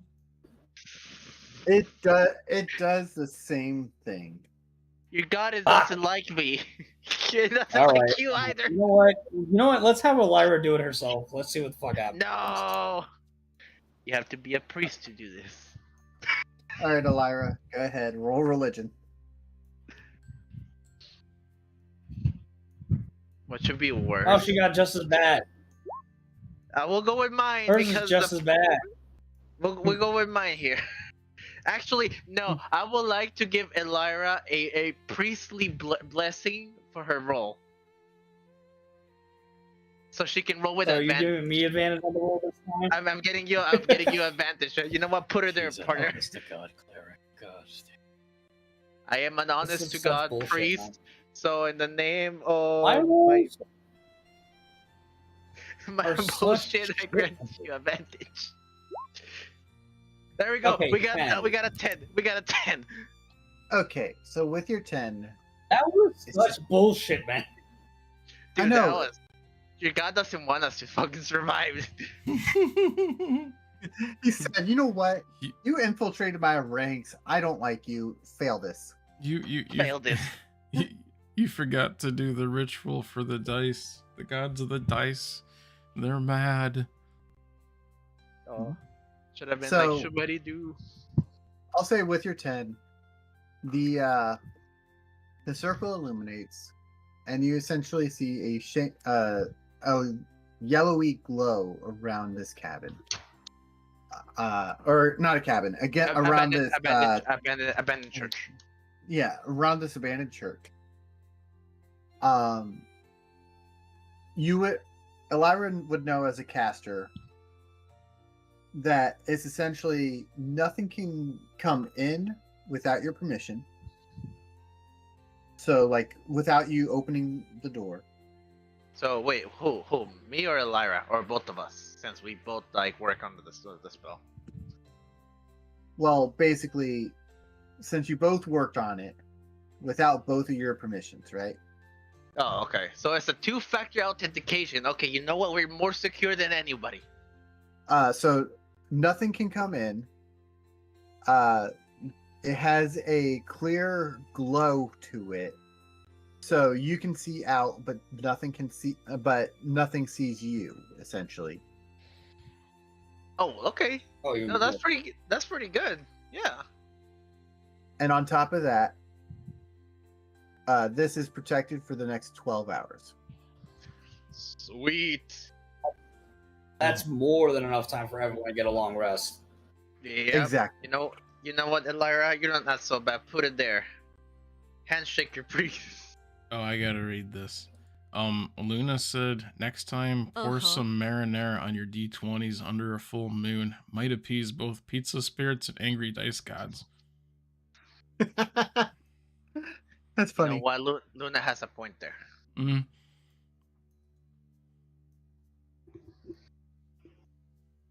Okay. Anyways.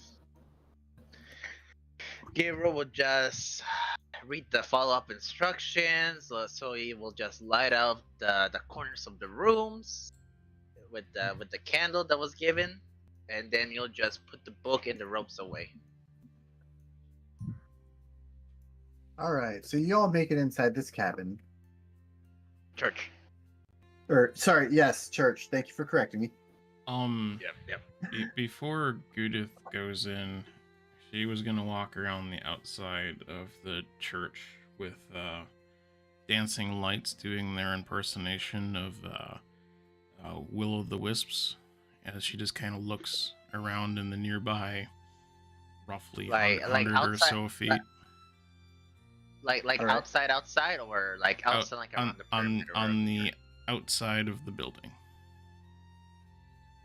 Okay. Ellyra, go stop and your that's, girlfriend. Before, and that's good for what? 60 feet? Or is that 100 I 120? can cast it to 120 feet. So I was just gonna kind of Okay. look around in kind of the nearby 100-ish or so feet to see if there's anything that looks potentially dangerous. You see what looks like yellow eyes with the dazzling lights, about 100 feet out. Is it just one pair? As far as you can tell. Can I try to perceive what it is, or is it literally impossible? You got thick fog, and then you also got it to where it's 100 feet out, so it's hard to see it. You just see the glow of the eyes. Okay. From shape, from the lights and the fog, you can tell it's humanoid, but you can't tell what. Okay. About how far away are the lights at the moment? Probably about 100 feet stretched out. Okay.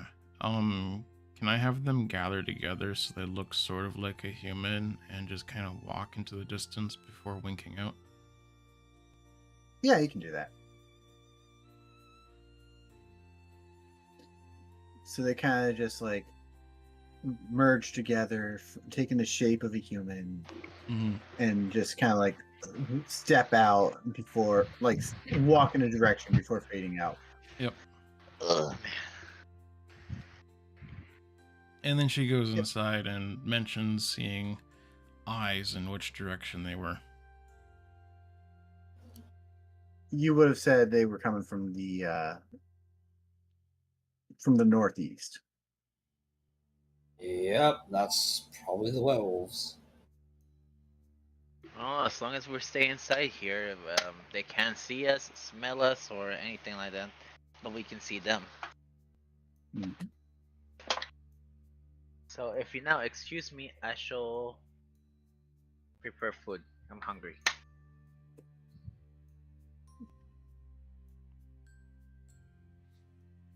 So you're preparing food. Got it. Yes, sir. IRL or in game? No, in game. Okay. So you're probably taking out some of your rations and like setting them up. Yeah. Using the feast chef skill. Yeah. Yeah. I wish it was IRL. I could go for Little Caesars right now. Oh, dude. You know, I could go for some Little Caesars as well because I too get hot and ready within 5 minutes. Damn. No, Little Caesars. That sounds good. But I gotta go to change the windshield of my car because apparently it decided to have a large crack in the middle of the windshield this morning. Oh. Oh, That's always Yeah. fun when it happens. Yeah, at least it's like 300 and something. It's not an eye from my fucking skull. Yeah. So you rest up very peacefully tonight. You could hear the like stompings and the sniffings of the werewolves outside as it got closer. But knowing that it couldn't see or come in to like attack you, you were still able to sleep soundly at night.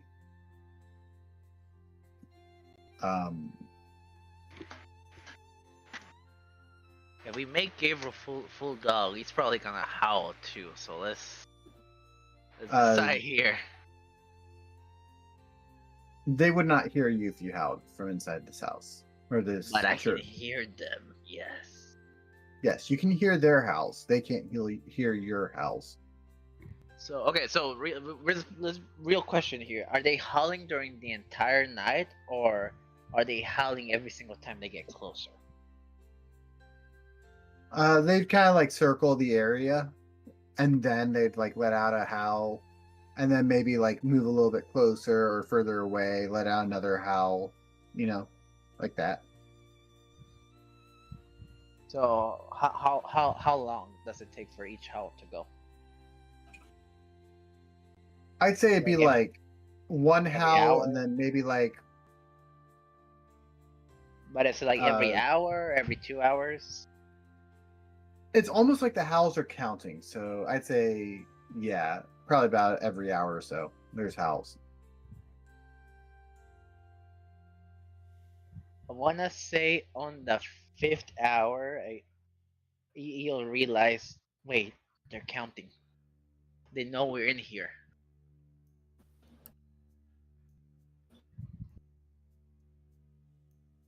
I'm going back to sleep. Actually,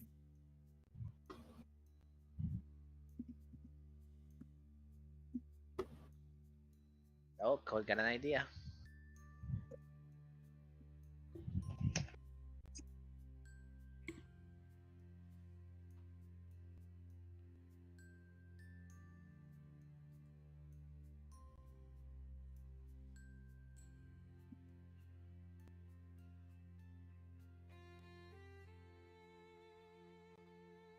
what languages do you speak, Gabriel? Let me see here.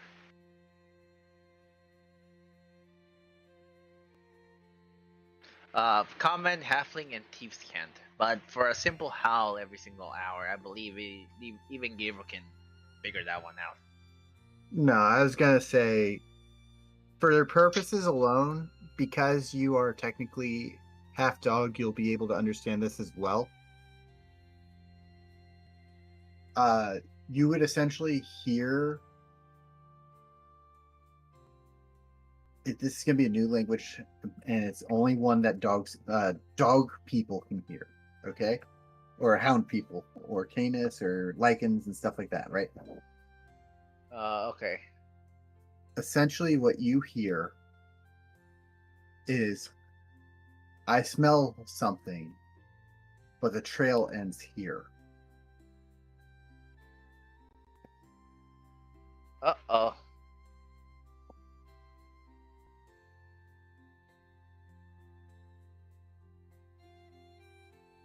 Since they cannot hear them, Gabriel will just yell. They know we're here. They're counting. They know. Gabriel, they can't get in here. I know. That's why they're counting. 5 howls already. 5 hours has passed. You do realize that they don't know that there's actually a spell active, right? Oh yeah. Wait, are we 100% sure they don't know there's a spell active? Werewolves are merely the foot soldiers of vampires. They are not supposed to be there for their brains. They're there for their brawn. Then they're They're counting for something else. Basically, all they're saying is there's sense here, but they stopped here. That's it. They could just be counting how many cents they picked up from us before they get stopped at the area. There are 5 of us. Oh, we're running the kid too. Oh shit. Yes, the We're kid's gonna the one leave that's the kid in the wagon, right? Yeah, just leave the kid in the wagon with the freaking werewolves outside. Oh, I was gonna say leave the kid in the shag. You know where they is now protected and they're good. But we're all in the shack now, so Even the And kid even in the so- shack. we can't leave the kid in the shack for like too long because the spell ends after 12 hours. Mm-hmm. If you go by raw, doesn't it also leave if the caster leaves it? There's 2 casters here, so one caster can go and then the other one can stay. I will say, since there were 2 casters, both casters have to stay. Ah shit. Okay. So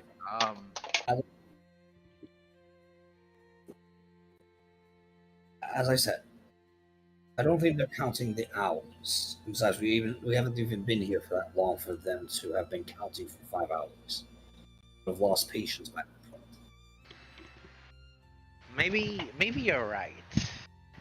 As he leans against the wall and his ears are twitching, I'm just gonna listen while my eyes close, okay? Meanwhile, Goo-dith is just sleeping. I believe also Cassius is also sleeping too, huh? All right. So yeah. So eventually you're able to fall asleep. The howls eventually fade away. And gradually it becomes morning.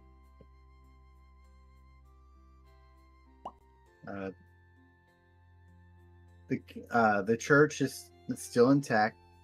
Nothing was able to enter or leave. And you notice that the werewolves are gone. The rustlings are gone. Yep. Let's keep on our journey then. Looks like we're fine now. Okay. See, worried for nothing. It's better to be worried than, get eaten alive by fucking werewolves. Oh, you can probably survive. You got what, like 4,000 years old on you? She's only 96 or something like that. 98. 98. That was close. Damn, the age difference here. Holy shit. Yeah. So I take it you guys eat your breakfast rations, you gather your equipment and everything, and you get ready to head out. Yep. Yep. Uh, No, as you I'll skip breakfast. Let's go with that, and I'll save it for something else later. Okay. As you guys head out,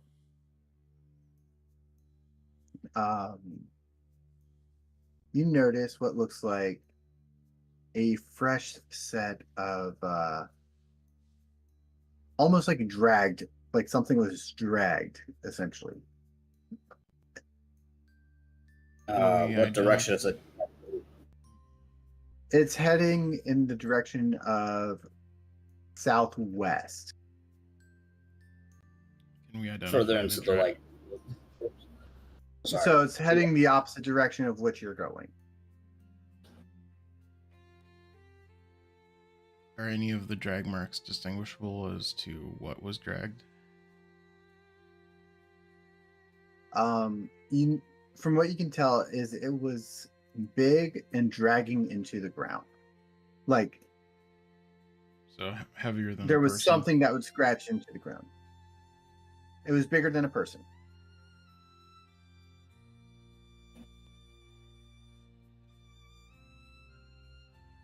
Do you think a werewolf died or something and they just did cannibalism or something like that? Not likely. Keep in mind, they're technically, yes, half human still, but there's also half animals, so they'll probably eat. Technically, they're not even human; they're humanoid. There's a difference. So they'll probably eat one of their own if they're hungry enough. If they're hungry enough, perhaps. But I don't know. Keep in mind, they were relentless during the entire night. So that's a huge chance that they just killed the fatter one and then ate him.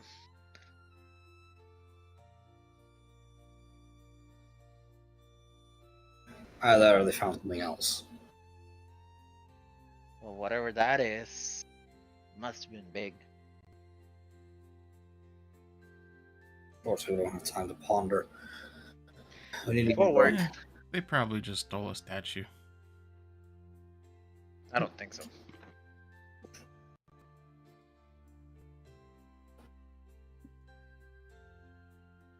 So I take it you're headed out in the direction that you were still going. Mm-hmm. All right. Yes. So y'all board the wagon, and There's no horse. I'll say you travel for another day, and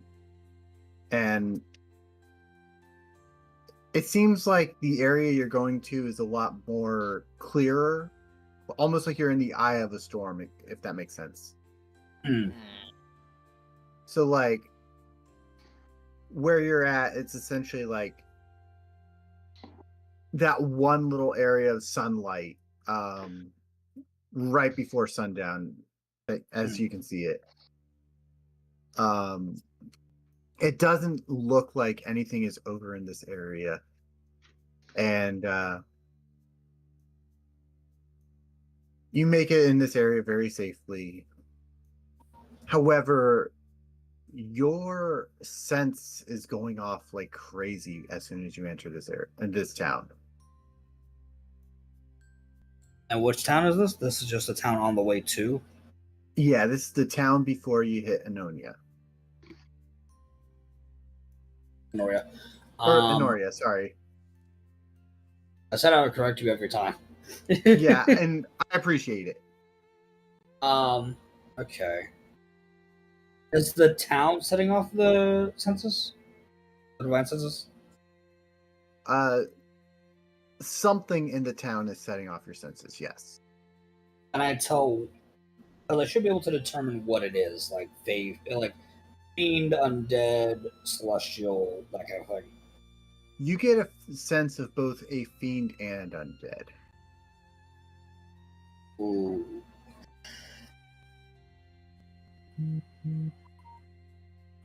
You said we're actually in the town now? Yeah, No. well, you're not in Enoria yet. Oh, okay. You're in the town before Enoria. But something in this town is setting off Ellyra's divine sense. And no one is in the town. As would far like as you to, can tell, it looks run down yet. Or it doesn't look run down, but yes, you get the feeling that no one is here. I would like to jump out of the cart and use stealth mode and just walk around while being hidden. All right, roll for stealth. know that Ellyra can sense you, right?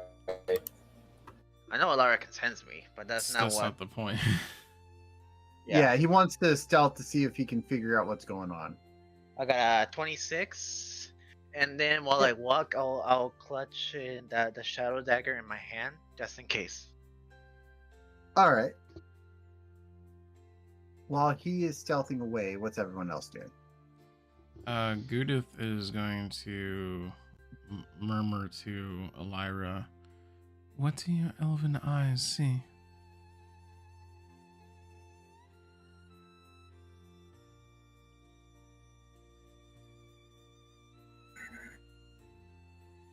Ellyra will kind of just shake her head a little bit. There's something here, something in this town, both fiend and undead in origin. I kind of want to roll a religion check to see if I can like feel out what kind of thing this is. I'll allow it. So hopefully my roll isn't shit like it's been for the past couple of times.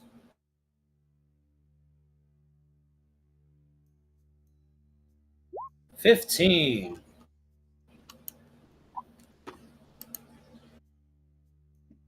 Okay. With your 15, you would be able to tell that the fiend that you are sensing is a nightmare. Mm-hmm. No. What is it?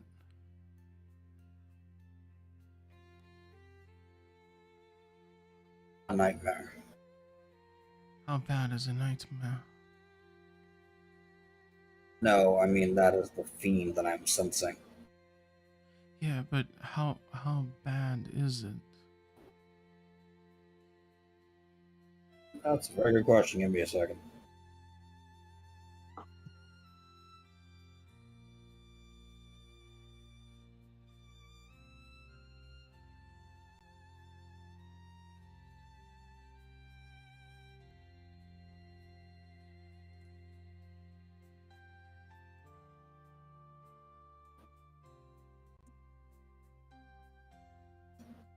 So a nightmare, if I'm not mistaken, is a fire horse. Yes. Oh, you fucker! I know what you're doing. I probably do too, Oh. but but I'm not gonna say it. We're about to play Dead by Daylight. Oh shit. Not quite. Not Mhm. quite. Let me guess. The undead is a Doulahan, isn't it? It is not a Doulahan. Oh, but something similar. Okay.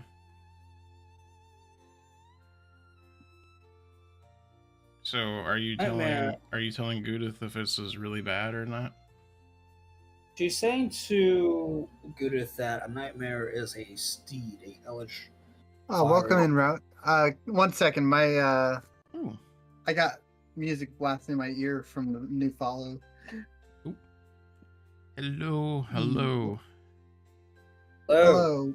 Welcome in, Rowan. I hope you're having a fun time. Thank you for joining. Yeah, I really need to change the sound. It's it's goosebumps. Hmm.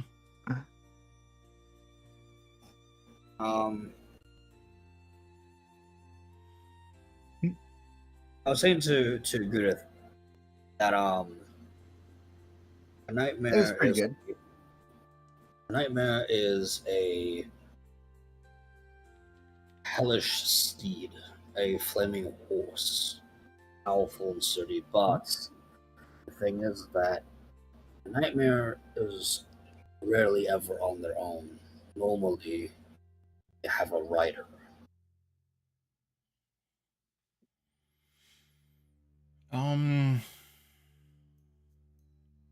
And I think with that, Goo-dith is going to cast a spell. Do I have any inkling of what the undead is with that 15, or was it just the fiend? You were able to tell the fiend. I am currently looking up the stat block for what I'm looking for. Oh, for the undead? Yeah.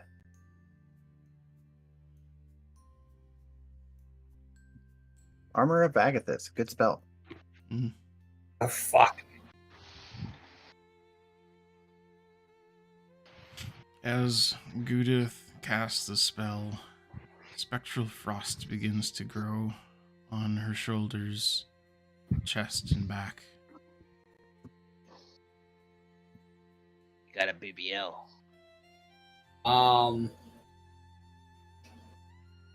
Ellyra is actually going to also call out to Gabriel. She can sense him moving around. Gabriel, don't go too far from the cart.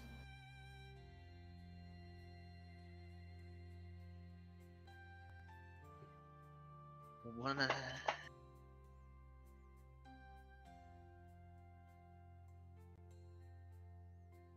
Well, I must say at this point, he's actually pretty far. He's already like around almost towards the middle of the city, or I'd say you're probably about. I'd say you're probably like 35 feet away, 35, 40, okay. Whatever your movement speed is away. No, okay. Like, understand, to get that far, that takes time, dude.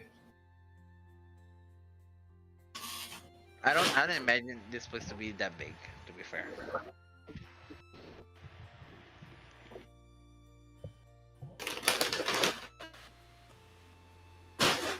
Sorry, I needed to take care of something real quick. Anyway. No, you're good.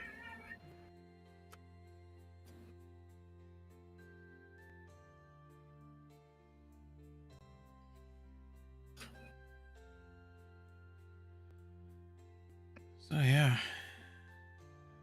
it was a wonderful weekend. While we wait for Code to pick up his stat block,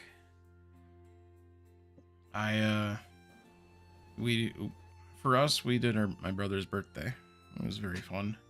A lot of family got together. Nice.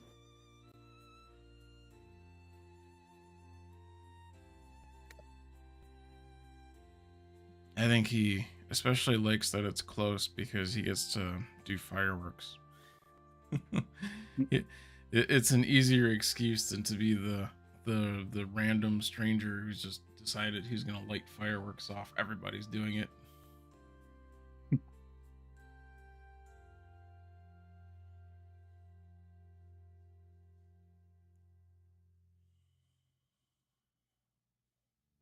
Huh. Interesting. I'm looking at undeads and just realized, you know how I made the sword wraith? Mm-hmm. Yes. For a previous session? Apparently that exists. Oh, dang. Oh, I just found one. There was no stat block for it, but apparently it's on the D&D wiki. Interesting. I bet you it was a homebrew. That's probably why there was no stat block with it. yeah, probably. The wiki is usually fan ran anyway. Yeah. And so for the other one, the undead, you would know it to be a revenant. Oh no! Oh. I don't like that at all. No! Ah, God fucking it. Okay. Hang on a second. Hey, fucking shit. Okay. Hang on.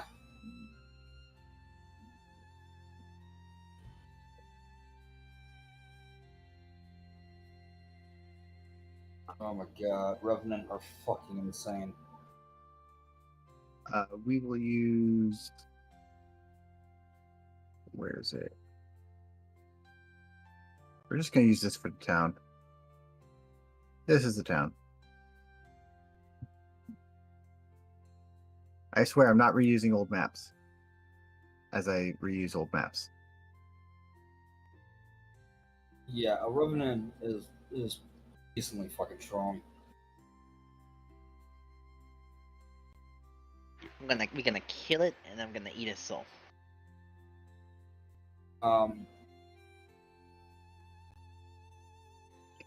Good luck trying to eat its soul when it's undead. It has no soul. Yeah, this is a bad thing for Gabriel because so many of the enemies of like that vampire started, you do not have souls. Maybe the werewolves do, but that's about it.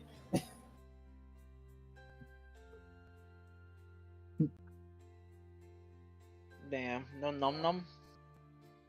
Nope, no. Damn it. Oh well. That would Daddy's be a gonna hell of an mad at upgrade you. for me. If you could devour a revenant's soul.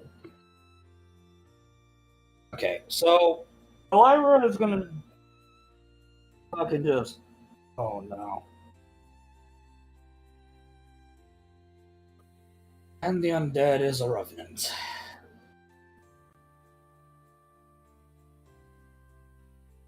From what you can tell, you don't think it spotted you.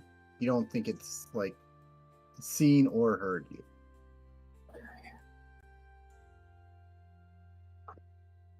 Let's try to move before it finds us, because that is a fight that I'd rather avoid. At least for now.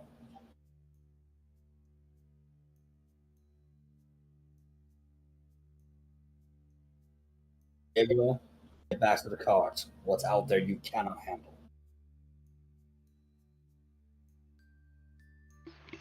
Dun dun dun dun dun. Okay.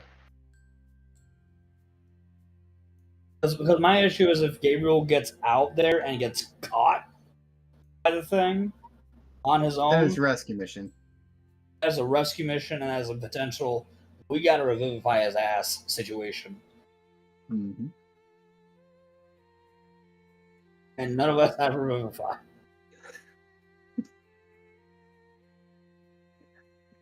I'm here to kick ass and take names, and I'm all out of names. Here to chew ass and kick gum, and I'm all out of ass.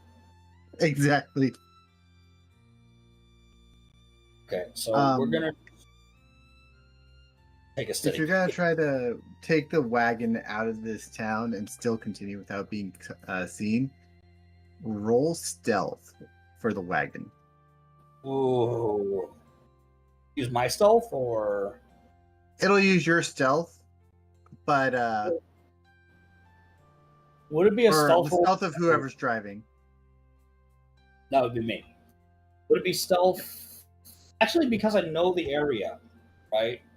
Could I be able to roll with advantage because I know the area and would know how to get the wagon through or past or around it because I know the routes? I'd say yes, because you do know the routes. Awesome. I will say, like, if it was just basically just trying to keep the wagon going slow and steady without making too much noise, that would have been just the regular roll. Okay. Well, it's gonna be a bit of both. Both like trying to move quietly, but also trying to move unseen. Yeah. And knowing the pathing to do that unseen helps.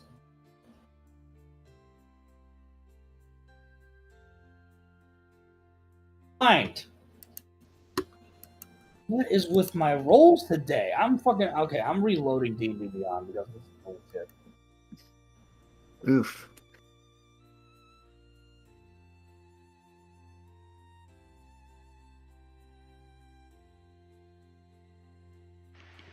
I say we let the lesbian power couple deal with this and we just bounce. Are you telling that to I can hear Cheyenne? you. That's a Cassius. Ah, And you hear from the front of the wagon, I can hear you. Don't worry, I'm getting an earful from another woman. Yeah, you still have to talk about that, by the way. About the whole Windria thing? Yes, you kind of just said you can hear her and she's trapped, and you didn't really say much more on that.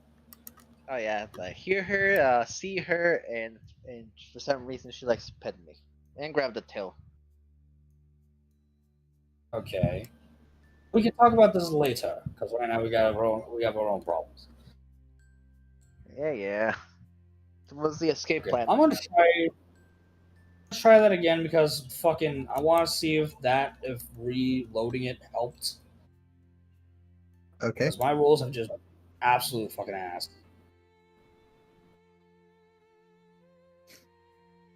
Jesus, thank. Yeah, that's much gooder. I will say we're gonna go off that one because the D&D might have been messing up with all the low rolls for you. Yeah, every roll was fucking low as shit, dude. Yeah, every single roll. Almost.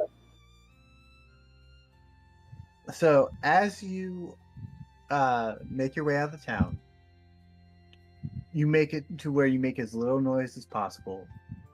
You had to go inside the woods a little bit just to kind of not be seen.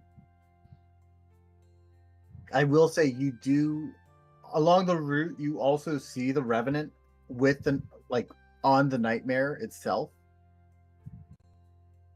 but they don't seem to be paying you attention. They can't see you, or haven't noticed you, I should say.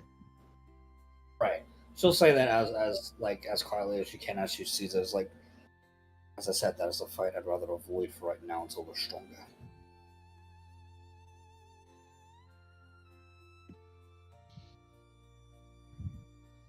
I will say, if you were to pay attention as to what it looks like he's doing, it looks like he's searching for something.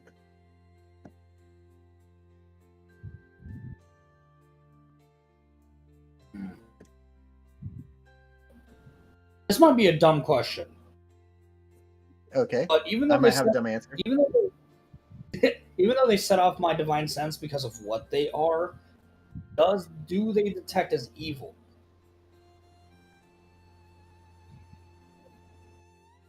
I'm going to say yes. For all intents and purposes, yes. Okay. Just want to double check, because you can be undead and a fiend, but not be evil. I will say it looks like the undead is specifically searching for something. The nightmare just seems like it's just there. It's just a steed. Exactly. So we pass by that shit. Yeah.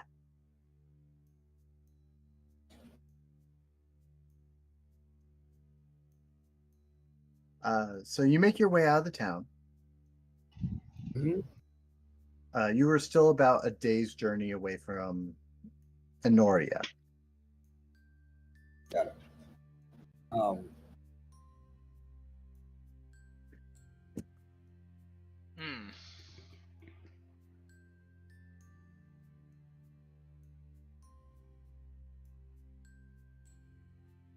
So, okay. We still have another day's length of journey, which means we have to camp again, right? Yes, you're going to have to camp a second day. Okay. Going through this town, it didn't take you too long to get through the town, maybe 2 hours at max. And when do we get through the town? What time of day? I'd say you're approaching midday now. Okay, cool. So in that case, we just pretty much keep going until it starts getting dark. All right. And then we'll set up camp. As you keep going, you notice another fog. Essentially, you're running into more fog. Okay. Oh, that's interesting. Okay. So basically, it was one area of just clearness in the middle of the fog, if that made sense. And that's the town where the Revenant and the Nightmare are. Yes. So whatever's up with them is keeping the fog at bay. So it almost seems like they're a separate entity than whatever the fuck the vampires are doing. Quite possibly. We're going to come back to that. I hope you do. Especially for me as DM. I'm hoping to go back to that town. I want to fight that thing later. So, as you make it into the new woods, Mhm. You travel for several hours before kind of getting the feeling like it's getting late and night's falling and stuff like that. You come across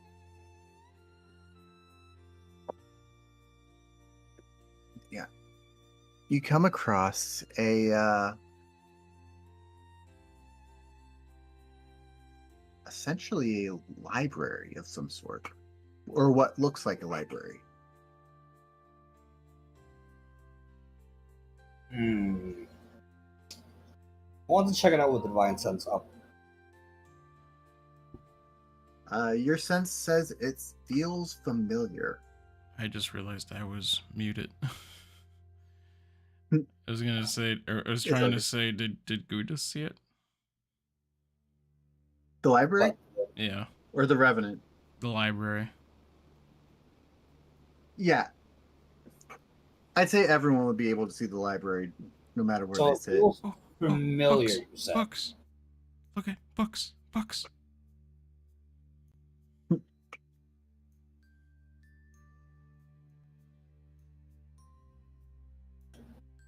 Would it be a history check to see if I remember? I'll give you that. Okay. I'm not trained in history, by the way. I'm just asking because that feels like history and memory kind of go in the same boat.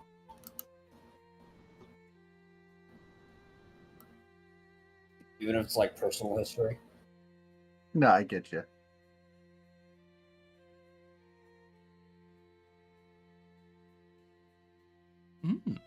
Nice. 18. So with your 18, And measly the plus sense one. that you don't feel like this library's been here before, but yet you feel like you felt the same presence of this library before.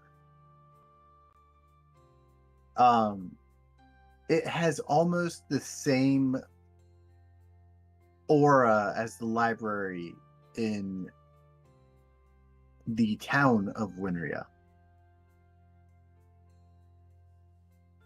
You mean Divinia? No, the place after the Yetis. Oh. Yep. Right.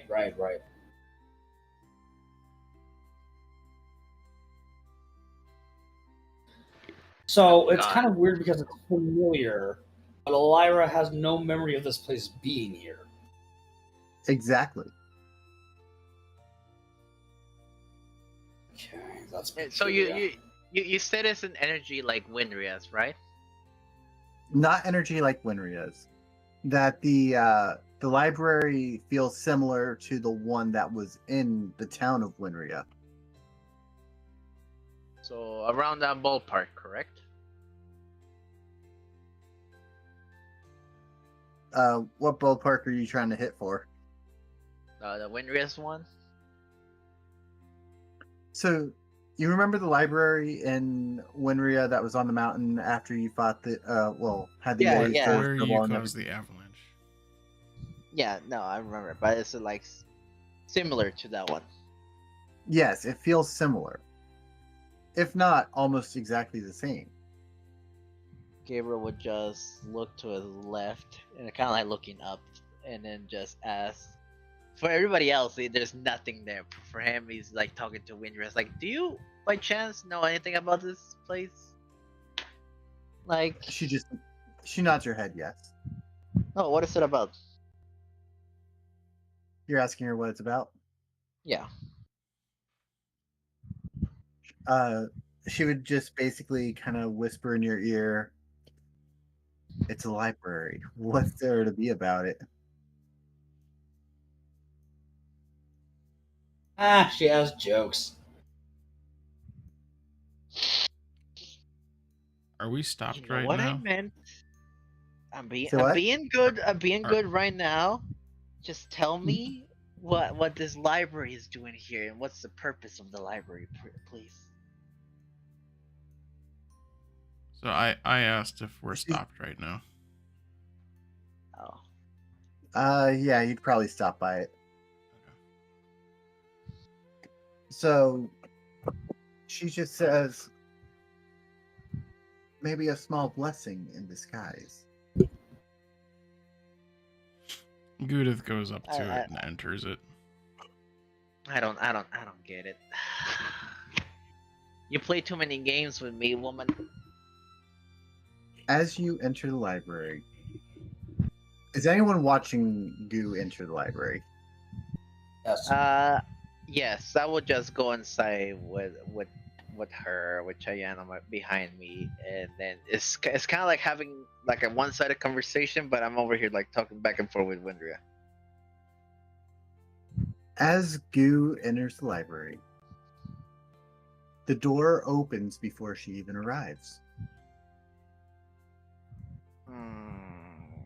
A familiar face exits the library, welcoming Goo in. Hello. Is it the dragon woman? It is. No boy.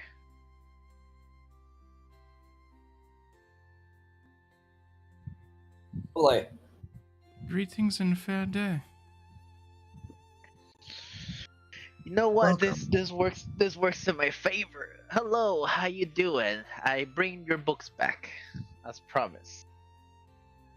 Ah, you finally finished reading those. Yes, and I know how to cook now. Thank you very much. She kind of looks at Goo-dith and says, I didn't think she could read, or I didn't think that creature could read. Are you fucking kidding me? Damn! I didn't say that. Holy shit. She'd be like, she's like, sometimes it seems like he can't even read a room. Now that I'll give you that one. That I 100% cannot. So, anyways, she welcomes you all. She basically beckons you all inside, and she kind of says, "Hurry, quick!" Goodness gracious. I'm definitely heading in there. I'm going to ask her once we're all inside.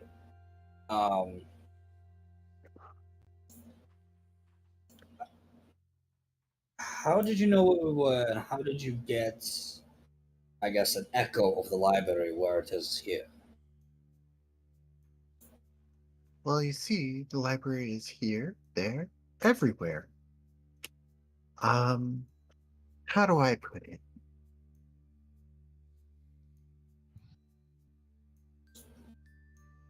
The library is essentially, think of a space within spaces.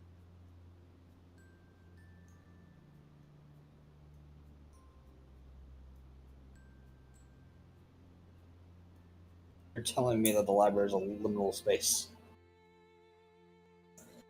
Oh my god. No, not liminal space. It's something else. I can't remember off the top of my head what the fuck it was. I guess you could essentially call it a gateway into another dimension. I think I follow. Pocket Basically, the portal? library is there, but it's not there. The library just travels where The it's library is a more fucking TARDIS. Yep.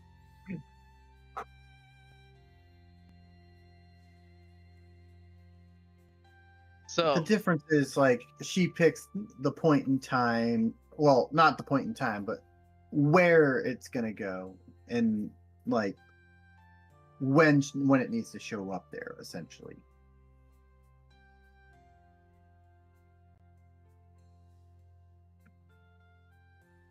Well, thank you for the shelter once more. We She are in says- quite a dangerous area. You're quite welcome. I looked into the future to see what was going to be in your possible realities.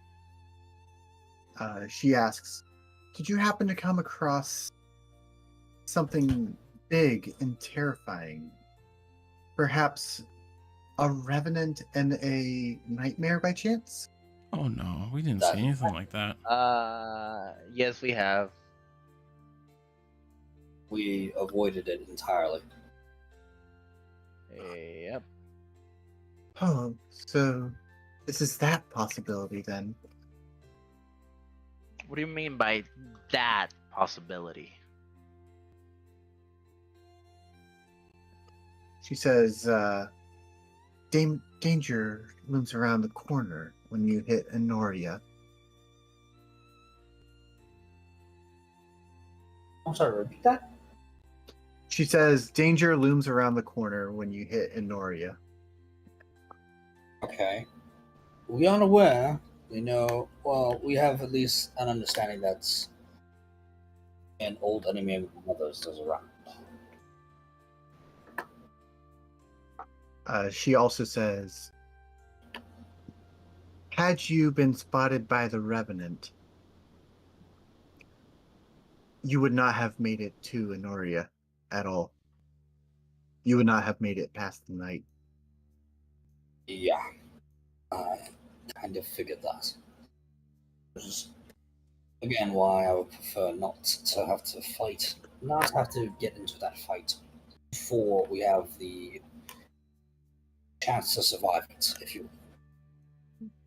She says, as she recalls, she actually now pulls out a little tapestry, and she uses one of her abilities to kind of show you what was happening, what was going to happen had you not found the library. It showed you all sleeping under a tree. Both werewolves, vampires, and the Revenant on all sides surrounding you in.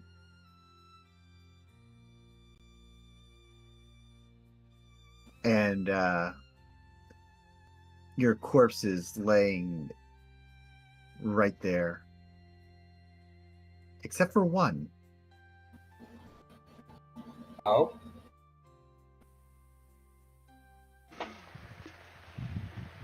Oh boy, this is gonna be great.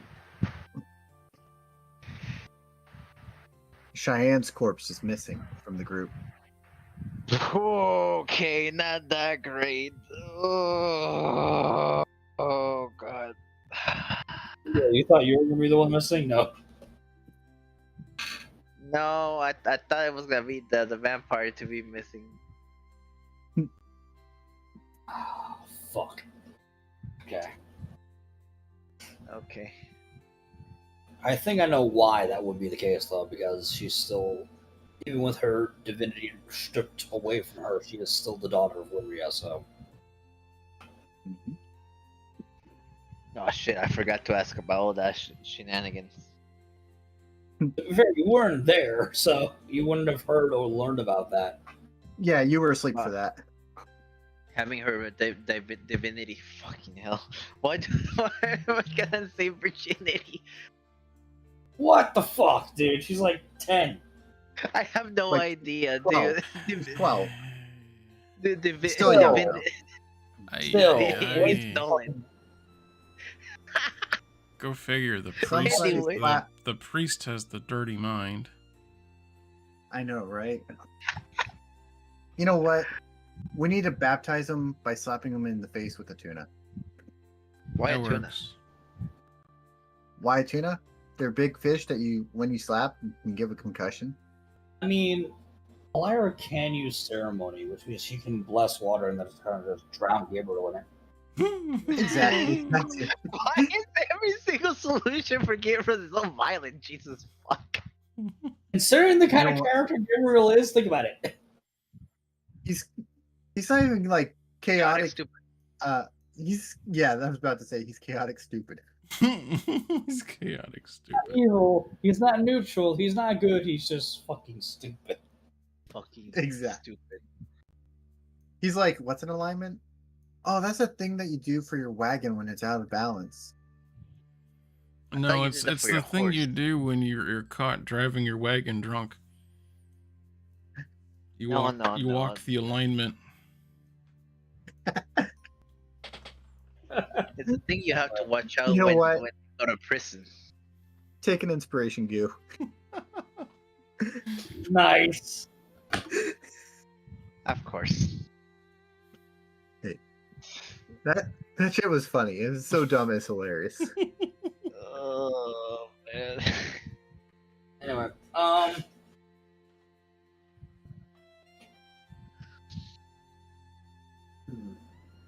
Gabriel will just ask her like, okay, what happened to my kid here?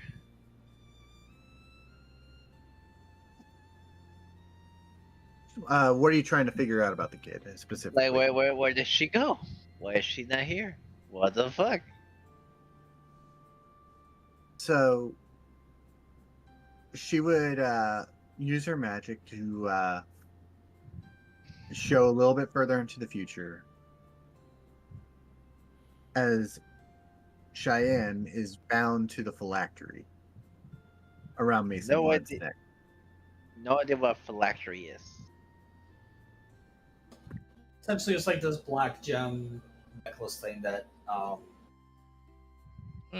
that Mason. yeah. Black gem necklace, like the one I have in my inventory. Think of it like a soul stone from Skyrim, Morrowind, that Elder Scroll stuff. Okay, fair enough. Think of it as like spirits go in, spirits don't come out. Okay, got it. And then Gabriel would just ask her like, the hell is that? Why is she in there? Ellyra was actually going to answer this one because she's like, that is phylactery. That is a thing that Mason is using to power himself up to become a more powerful entity. Mason is the vampire in which that is causing all of this shit to happen in this area. I see.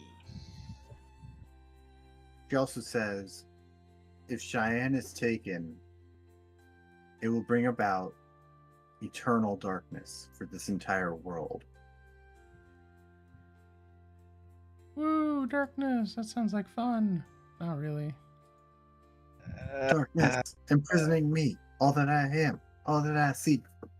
So what you're telling me is I cannot live a normal, peaceful life with the kid. You know, just be a dad, maybe attend a bar or two. You know. Wait, you plan to take the bar? Like make a bar, yeah. No, not that bar. A bar, BAR. Like a canteen or a slump, you know. And A tavern. There you go, tavern.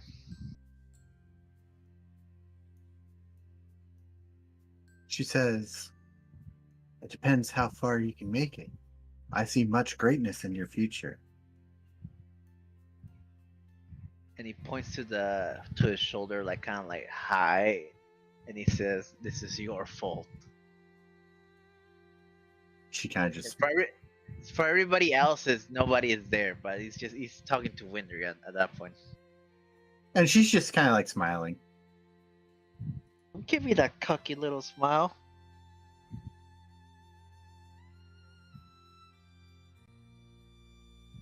I will say, when you're in the library,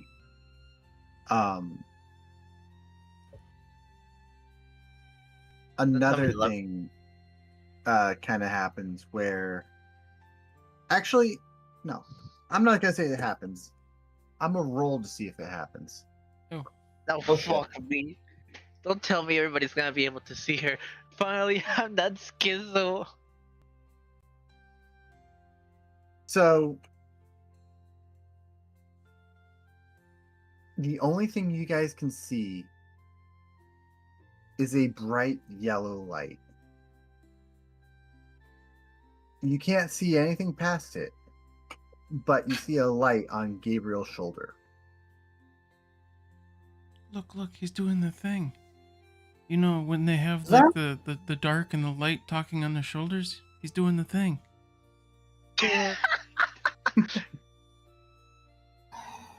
She had But to go to. But instead of a demon and angels, two angels trying to keep him under control. Ellyra's kind of like tilting her head, looking at this thing, like side to side. Is like, is that what I think it is? Or who I think it is?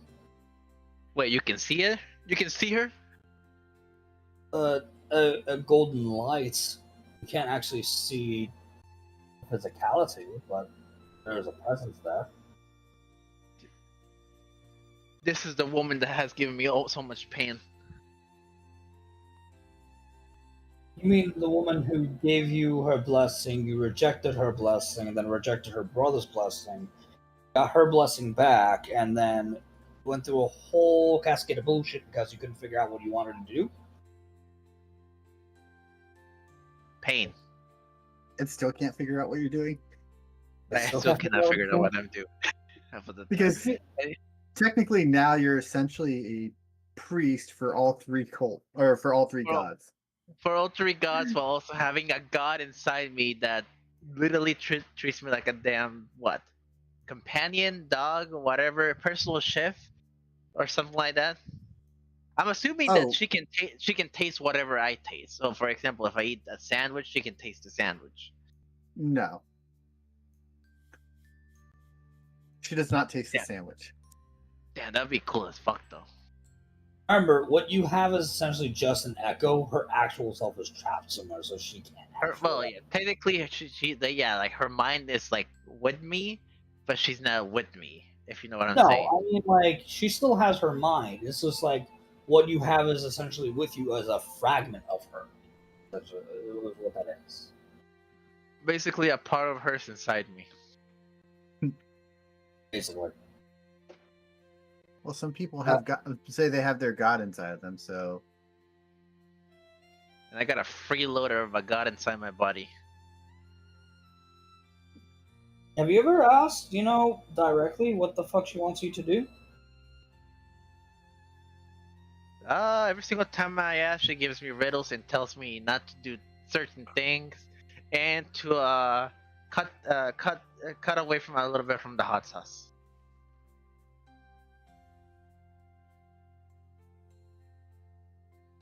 Also, it's kind of creepy because when I go to sleep, she's just like standing next to me, like petting my head, and she's just smiling. It's like I don't know how to explain it.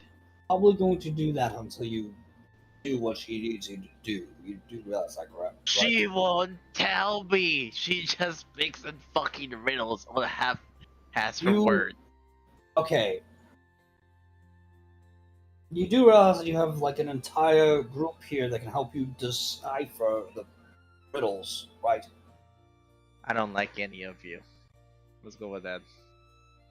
Okay.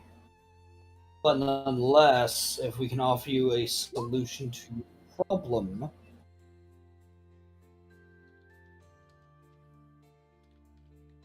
I'll think about it. Anyways. Not alchemy, Gabriel. Oh. What are you stealthing for, Goo-dith? Randomly rolled, but mostly it was just a placeholder for me saying that Goo-dith has gotten bored and has gone to go look at books. Okay, so you go look at books. Anyways, he just looks at the librarian and says, "Can I leave my child here?" Well, we go to the palace. Is it a palace we're going for? Looking at Ellyra. No, we're going to a town. It's not an extravagant thing where her mom is. Ellyra will actually say this, is that Enoria is actually a rather humble town. It's not extravagant in any particular way. It's a community that works hard and works together, no matter what you are, be it demi-human, human, or whatever. If you do your part, you are a part of the town. I thought your family had a lot of money after living for so long. Yes and let's no. let's be honest here. That's typically like how vampires work. I mean, if you're broke by the age of 100 and you're a vampire, you're probably a very bad vampire. We do have wealth, but we don't abuse it or squander it or show it off, I should say. My mother and father have tried their best to live a humble life, and that's why I come from where I come from. Uh, My mother, I don't know if she's exactly young for a vampire. She's about 900 years old or something like that. The librarian would also Holy answer shit. Gabriel's question, saying, "You were suggesting future 612." She said, and then she says, "Impossible. The safest place with her is with you, or for her is with you." what do you mean impossible? She tells you to look back at the tapestry. Okay, I'll look back at a tapestry. It shows the library being sieged by Seligic and his men, and Cheyenne being basically forced to make another sword. This time out of the real heart of her mother.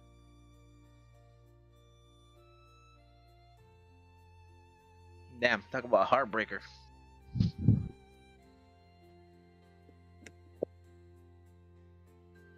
Oh my goodness. So what's gonna happen to you then? As he talks to the librarian. She says, "What always happens to the librarian? Knowledge Right? knowledge never leaves. It never dies."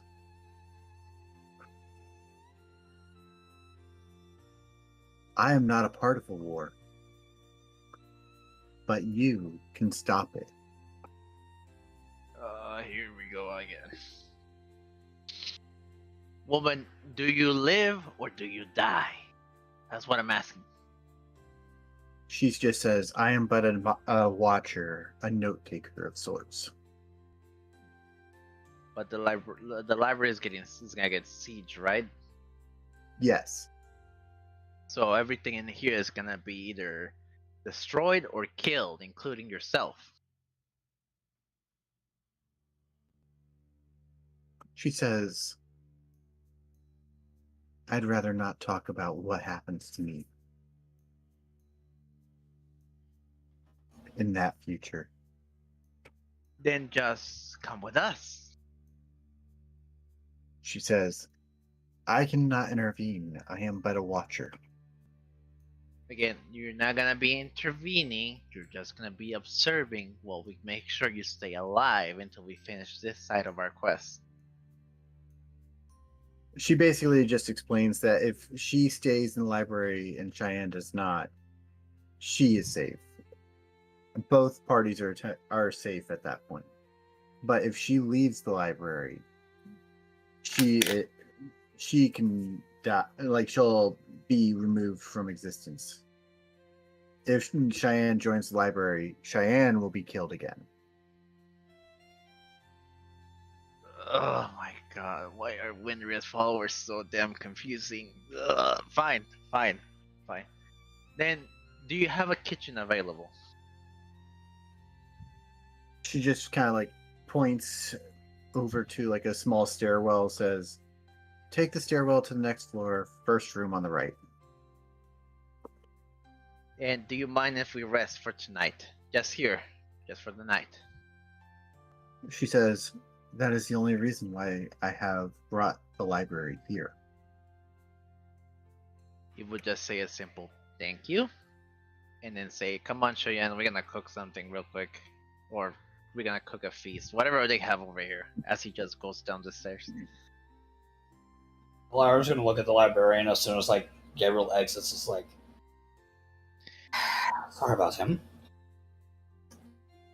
She kind of just says, "He's a few sugar plums short of a fruit pie, isn't he?"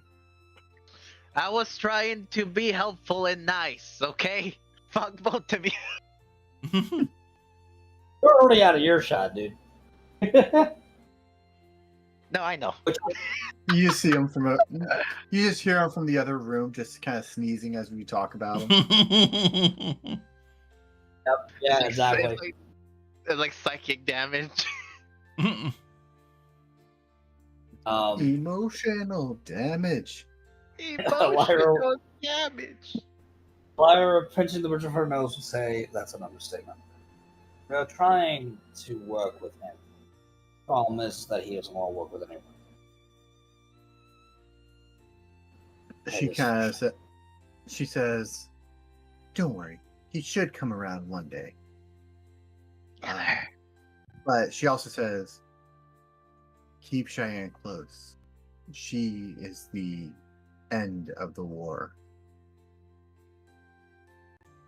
She is the bridge." Say what? I was going to say, and I'm assuming that's in more ways than one. Yes. Right. She says, "She is the bridge. She is the key." Well, I'm definitely you've not got the to be fucking keymaster. Anyway. You've got to be fucking kidding me. What?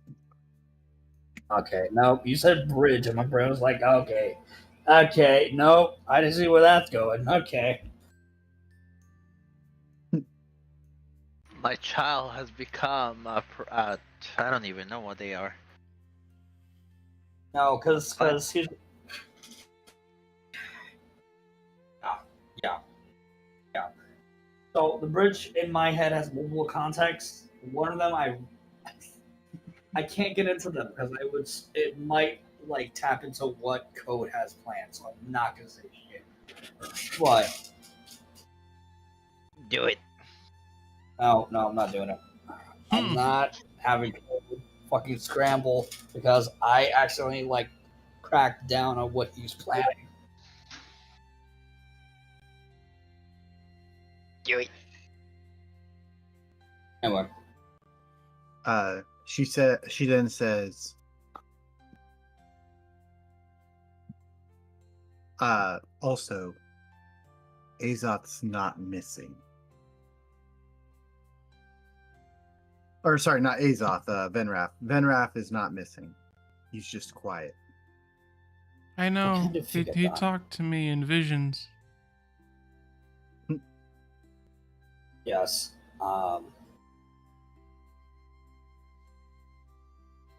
pretty sure he's planning something. And warning Skills people. are tip. Sorry. Goo-dith, I love you, but you're going to frustrate the shit out of me tonight.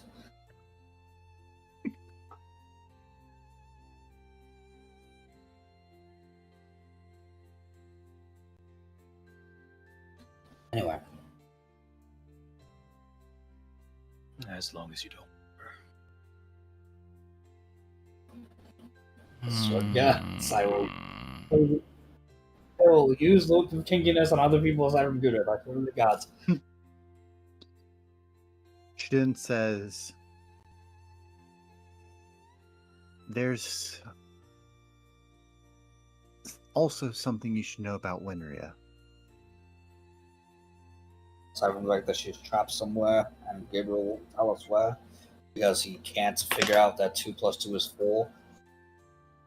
It is fish. Fish fillet. She says, Take 1d4 fish damage. "Roll for fish." I'm just kidding. But basically, You know what? she says, I'm rolling for fish. she will say, "So, Winria is not dead, and the Mhm. holding she is in is both ethereal and inethereal, if that makes sense." Ethereal and physical. exactly. Okay. We know she's not dead, but we didn't know about what she's trapped in. We also don't know where the bloody hell she is. She says,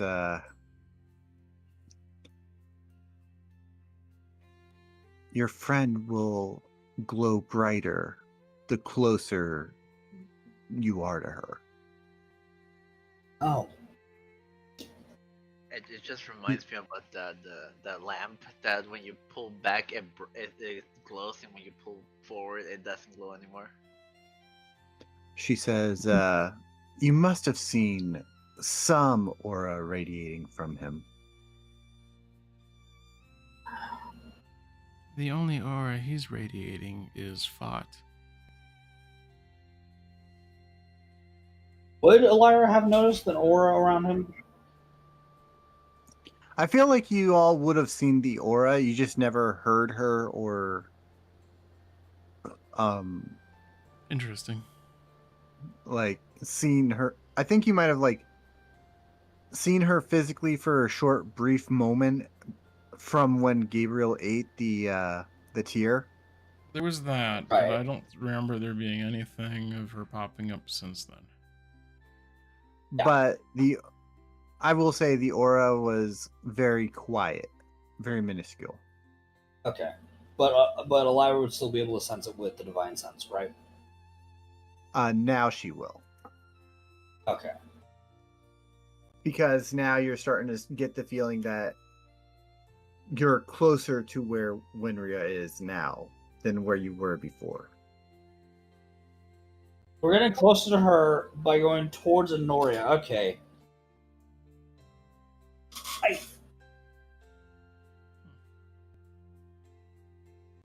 Oh boy. Okay.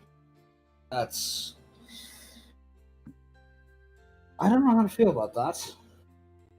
The closer we get to my home, also the brighter she gets. I am She a also- walking flashlight. She will also tell you, and you have a secret companion with you.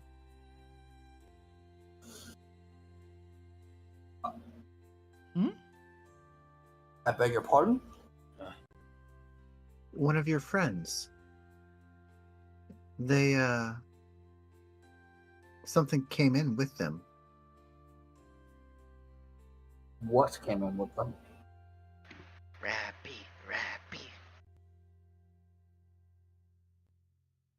More specifically, from your slime compatriot.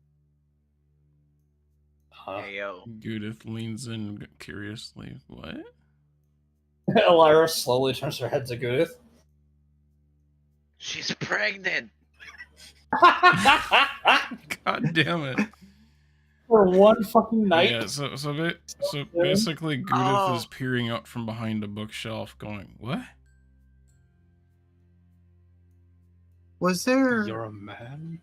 something that went into into her shadow, perchance? Wait, That didn't one it go night- into Gabriel's shadow? That went into my shadow. Oh yeah, that was your shadow. Never mind. Yeah, no, yeah. You know what? I got Oh. sidetracked because Goo was the original target. That's why. It deviated to Gabriel. So Gabe. So redact what I just said. Change it for Gabriel. Okay. so she's not pregnant. No. Damn it. Yeah. Got it. Yeah. Got it. Gods above and below, So- save me. So the librarian kind of says it came in with Gabriel, with his shadow. Oh, for fuck's sake.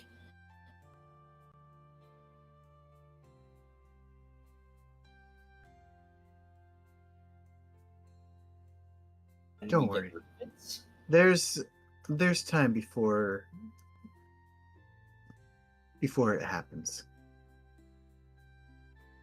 Can we get rid of it? Can we get it out of his fucking shadow? She says, I do not quite understand how this creature works. It is not a natural thing that I have seen created. If that makes sense. Artificial shadow. She says basically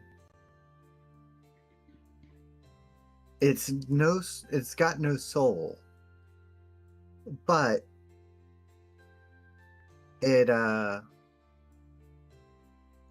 the only things that she can pick up from it is that it took a soul to make it. It took a soul to make it, but doesn't have a soul in of itself. Okay. Okay. I don't know if Goo-dith can give this insight or not, but she would probably lean out and say, he always takes souls and reuses them for his own means.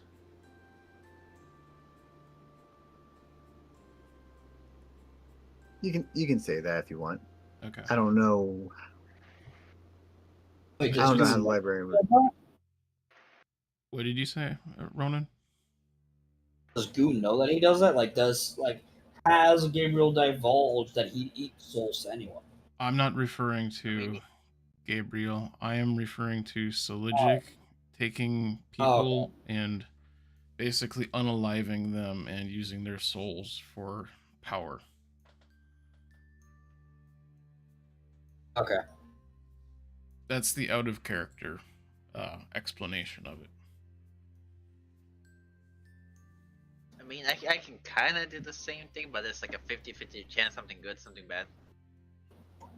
She would ask, the librarian would ask you, how did you come across this information? The ritual to become a god. False god. Fair. Hmm. A foul, worm-crowned god.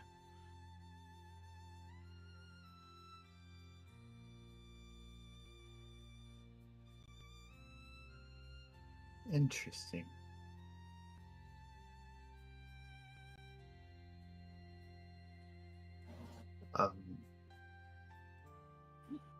She would ask you for all the information that you have on that ritual for her knowledge and the knowledge of library. That's not one that Goo-dith really wants to spill the beans on.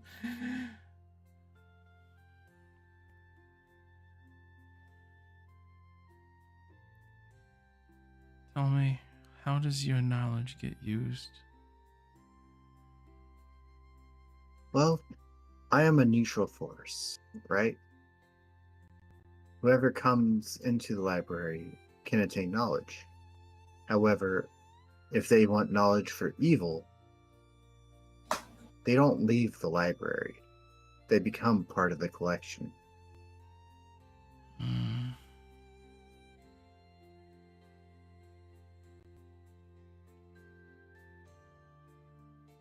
In private, I will tell you what I was able to read.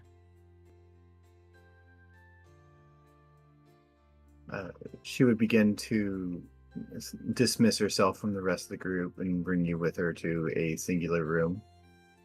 One with, I'm going to say it's like a very nice room too. Like the chairs in this room have like a cushion on them, like a padding on both back and seat. Very comfortable. And so Goo-dith would go ahead and explain about the book that had the dagger in it and how the dagger tried to initiate the summoning of a demon, and how it spoke about I forget exactly what that ritual did. And she shares the information about that. And then she also pulls out the book from one of the clerics that was written by Seligic that talks about the killing of 1,000 in order to take power, and how he needed the Kuatoa in order to ascend. She begins to write it down meticulously, like word for word what you're saying. Almost like enveloped in what you're saying. When she's done writing, she says, "Thank you for this knowledge. Hopefully, the information in these books never have to be used." I hope you're right. It is not a book I And- wish to have read. She puts it on a shelf and says, these tomes that I have now finished from what you have recollected, they will not leave this room unless needed. Thank you. Mhm.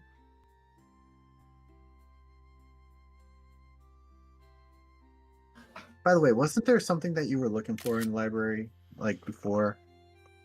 Why did you clip that?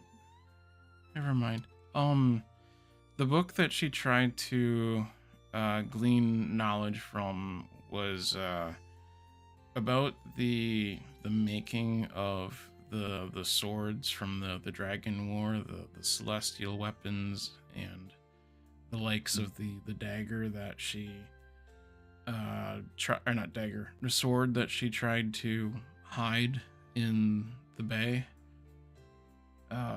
She wanted to know how they were made, how they're destroyed, and what happens to because at least some of them Entity inside of them. Yeah, at least some of them have an entity inside of them. It's like, what happens to them? So she would say that from you giving her knowledge, she will give you knowledge into those.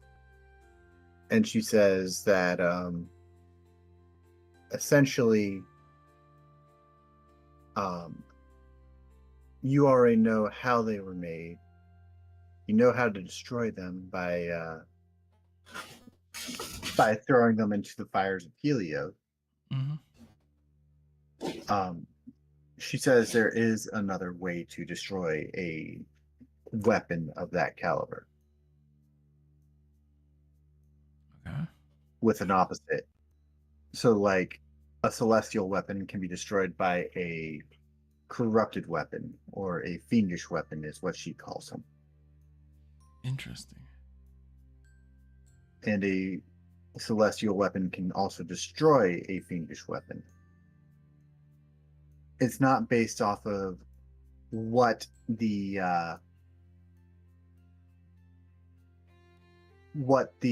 weapon is. Like, it's more based off of what the celestial or demonic entity was that was placed inside of it. How strong it is compared to the one fighting it. That's interesting.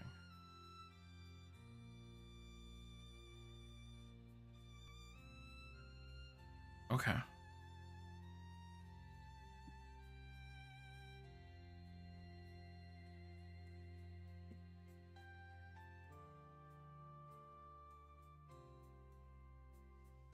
She also says that another way for a celestial weapon to be destroyed is to pierce the host with their own weapon. When you say host, do you mean the person who wields it? Yes.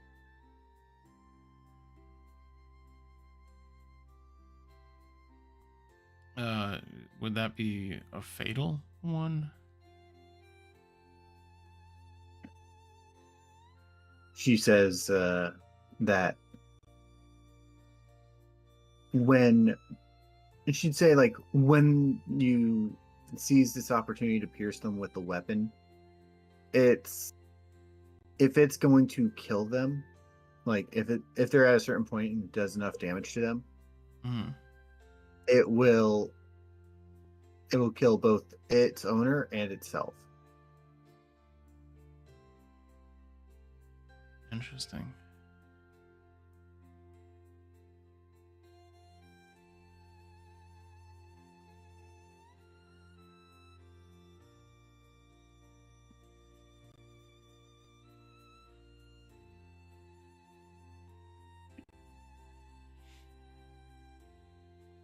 All right.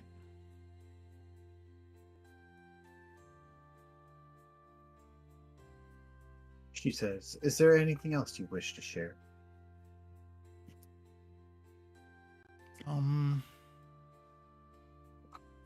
Are you familiar with blood coins?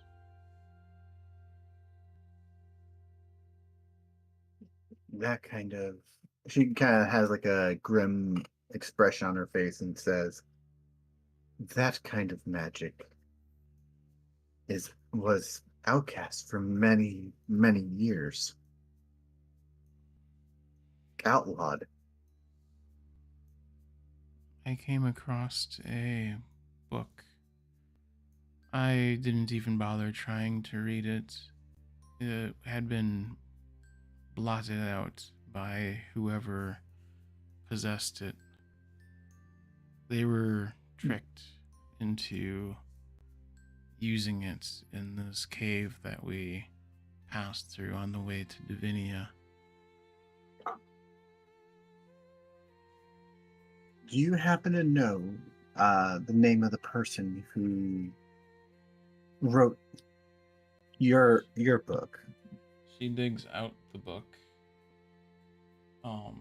It is in here somewhere. She also pulls out Gwen- a similar looking journal off the shelf. Gwen Winrider. Gwen Winrider. Man, tongue twister. Yeah.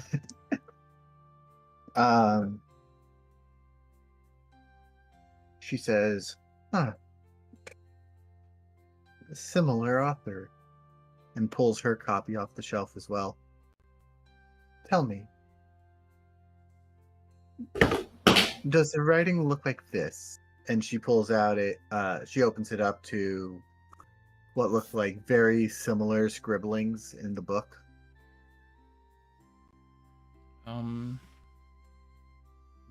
Do they? They would. They look very similar. So basically she's putting the book down side by side with or holding it side by side to the other one. She says, "Let me just remove the little enchantment that you put on here for a quick second." And your prestidigitation on the pages just kind of makes all the ink and everything come back.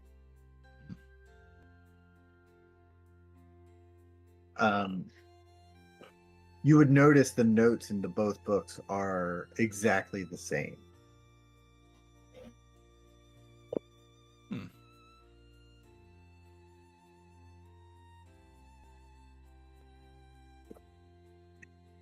That is interesting. And also the pages are exactly the same as well. Most curious. Who is this Gwen? Gwen Winrider came to me many years ago asking about a stone that enhances magic.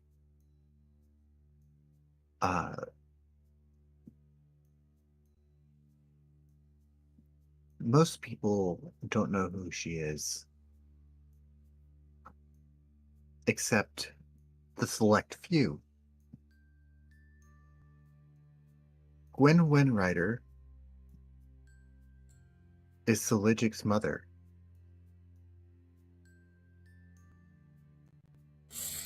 Huh? That is the mother of Saligic. Wife of Callum Zahir.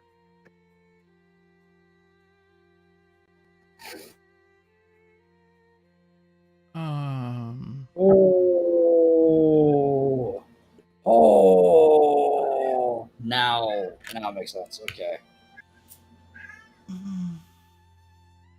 Douchebaggery runs in the family.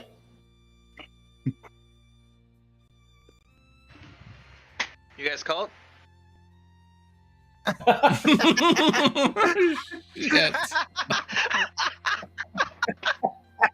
sorry. I had to. No, that's perfect. That was perfect. I say the surface inspiration right there. That kind of was worth it. Yes, it was. And it was funny. Oh, okay. Thank you, sir. I appreciate it. This was good business, right? You know, there's a joke also I can make about Ellyra. I think I'll do it after or later. Sure.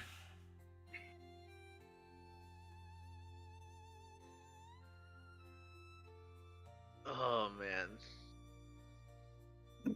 Well, food's ready. That's pretty much it. Get your asses down here if you want to eat or not.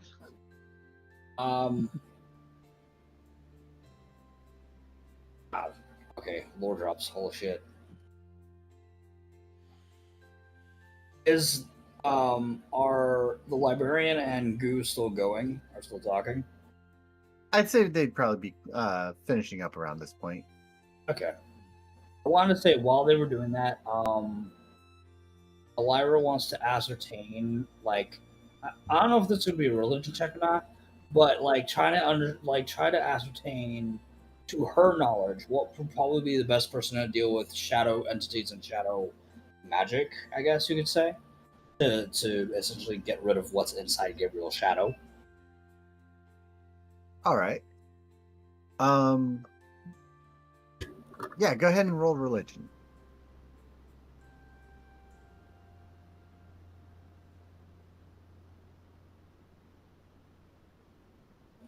$19. Nice. All right. So with a 19, you would know there's only two people who are able to remove the shadow that you can think of. Azog. One of them is you would know is not at that point of being able to do it yet, though. Oh. The other is Winria. Oh. So what was the first option, though? Cheyenne. Okay. So it takes divine light to basically remove the shadow. Okay. I was thinking it took the man of darkness to do that. The guy who could make things like Rappy. Keep it in the family. The man of darkness is the one who puts the shadow into you, not the other way around. Well, he would also have dominion over him, theoretically. I'm not saying he would He would take give you it the out shadow if he. to try and have dominion over you. So just hold on. I'm just trying to say that he's the one who can make them, and he technically holds a godly dominion over him. So my assumption was that he could, but Okay. I don't think that he would. Right. I guess I can see where your thinking is with that. I can see where you're coming from with that one. Yeah. But also, after kind of like figuring that one out, it was just like, okay.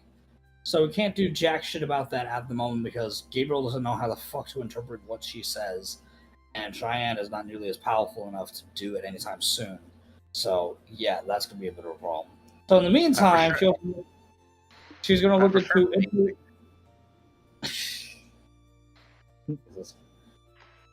Can we juice her Ellyra with was some gonna god steroids? Don't listen to me. That was a bad idea. Anyway, No, you can't. Ellyra's gonna look up books on interspecies relations. For obvious reasons. What?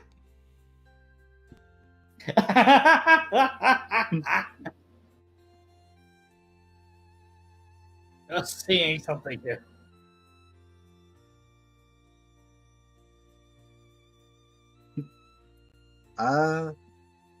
You probably would find one. Nice. It's mostly smut though.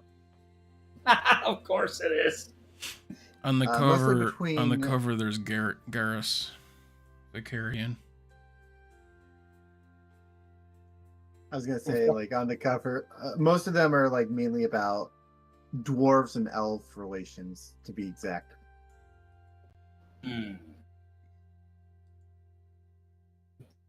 Okay. Not looking so much for smut, but like maybe smut. No, But God dang it. yeah, but more specifically, like what are like how that would work between two different species, especially if one's is an elf that is like pure-blooded elf, but is also a half-breed, and the other one's is Goo technically a demi-human? Goo is technically a. She's a demi-human. I don't think she'd be like half-breed though. She's just like a pure arisen slime. So like she's a slime that has human characteristics. Okay. So essentially, like trying to find information along those lines. See how that fucking works.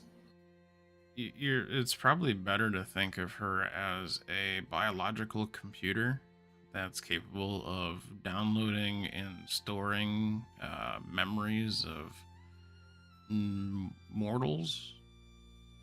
Right. That works fine for Ronan, not for Ellyra. because she's never dealt with it.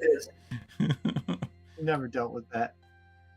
Yeah, computers don't exist in this world right now at this point in time. She's like a living magic tome, except instead of spells, it contains memories stored in image and sound. Right. But that doesn't give to the reproduction ability. Sure it does. You reproduce by writing a book.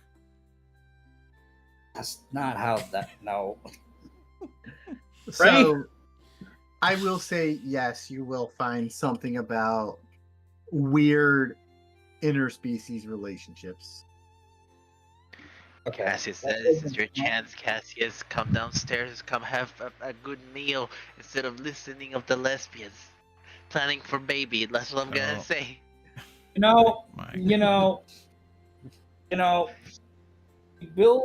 Ellyra builds armor very well, very capably. They don't call her Ellyra the armor builder. She smiths weapons that are fine and sharp and skillful to use, and they don't call her Ellyra the weapon crafter. She is a hero and she's a folk hero and helps defend people. Do they call her Ellyra the protector? No, she fucks one slime. Ellyra the slime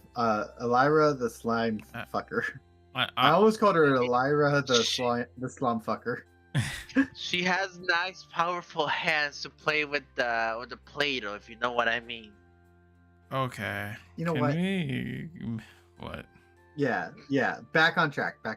Yeah, back on track. Let's go. Let's back on track. Yeah, you'd find a book. Okay, awesome. It's I didn't want to go untitled, into a whole thing about that. I just was like, okay, she's curious of how it might work, so she's just looking into it. That's more or less what I was trying to do. So and I'll tell you how the book works, or how the book describes it after stream. Sounds good. The only thing I would add to that is that at present, Goo-dith has never met another arisen slime. Yes.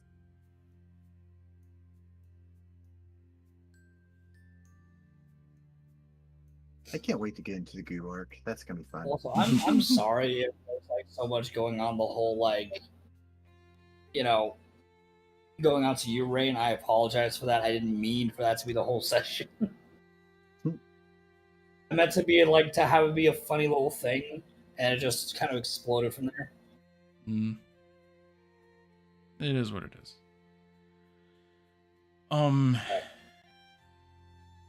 I don't know if you had anything else to do, because I was just going to add that Goo-dith would return the borrowed book that she was trying to study.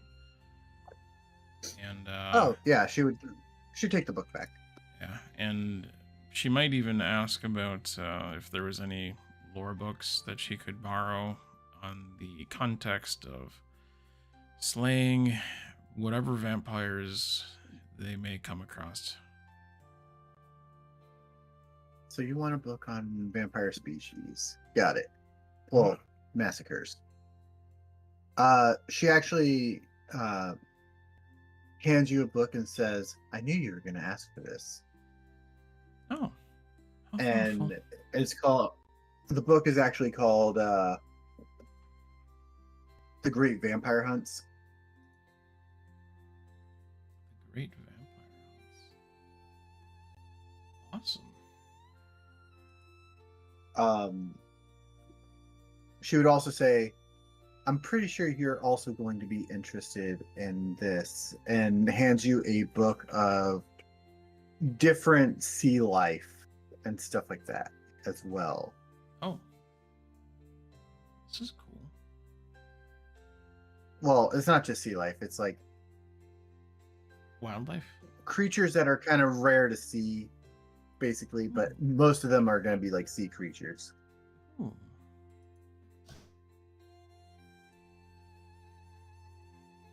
For your curiosity. Thank you so much. How thoughtful. Water creatures? It's like 90% of the book is water creatures and 10% is like just like land creatures and air creatures that are like hard to find and see. Just very rare. Guys, I remember Goo asked about something like that a long time ago. She did. Mhm. And you said the one was called the Great Vampire Wars? Yeah. Well, the Great Vampire Hunts. Oh, the Hunts, that's it. Think of like the witch hunts, but instead of witch Mhm. hunts, it's vampire hunts. Excellent.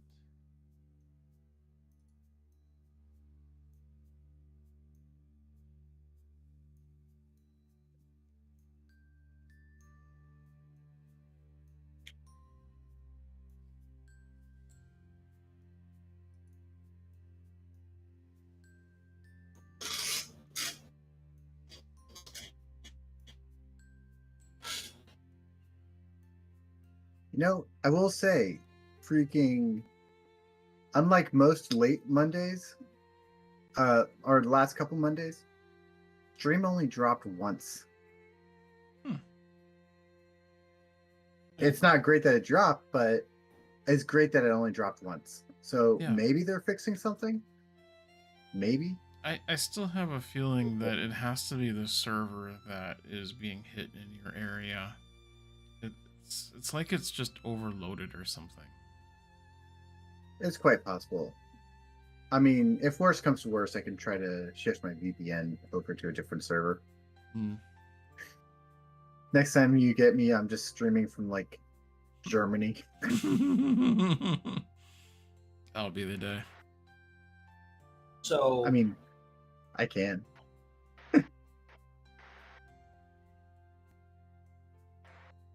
So what's up? So we're eating now, and then have the night pass. Yeah. You're basically gonna eat your meal and then long rest, essentially, let the night fall. Awesome. Yeah.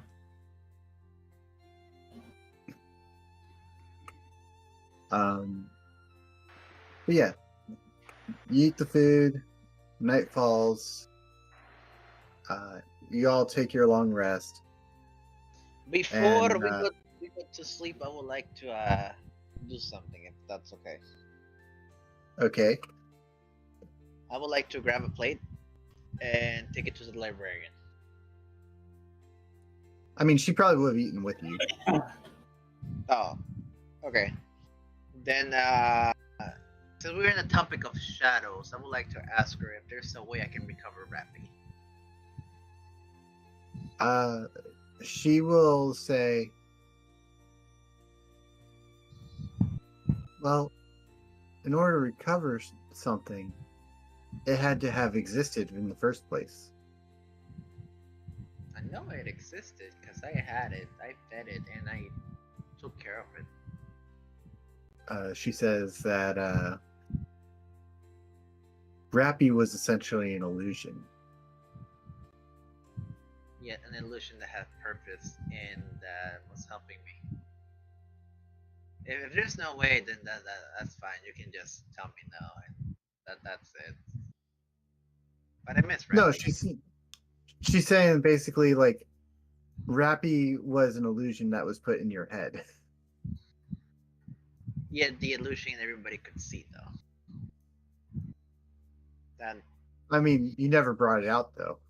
I was gonna say I I don't can't remember replicate it. ever actually seeing it. Yeah, no one else saw Rappy but Gabriel. Fucking make me more scared, so might as well. Jesus. But she says, however, if you want to find one of those shadow creatures, they are riddled on the human side of the Great Divide. Really, I gotta deal with humans. Alright. You have a book about the shadow creatures and how to control the shadows and all that stuff? She'll say, most shadow creatures don't really like to obey commands, but and then she hands you a book called How to Train Your Lesser Shadow. How to train your dragon, Jesus Christ. Okay. Lesser shadow. I will ask, what does it mean by lesser shadow? Well, shadows are big creatures that are basically undead. Okay. They're not very tameable. They're not very friendly. But there are lesser versions that come in different shapes and forms where they're not undead like creatures, but rather undead animals, if that makes sense. And so they're easier to tame.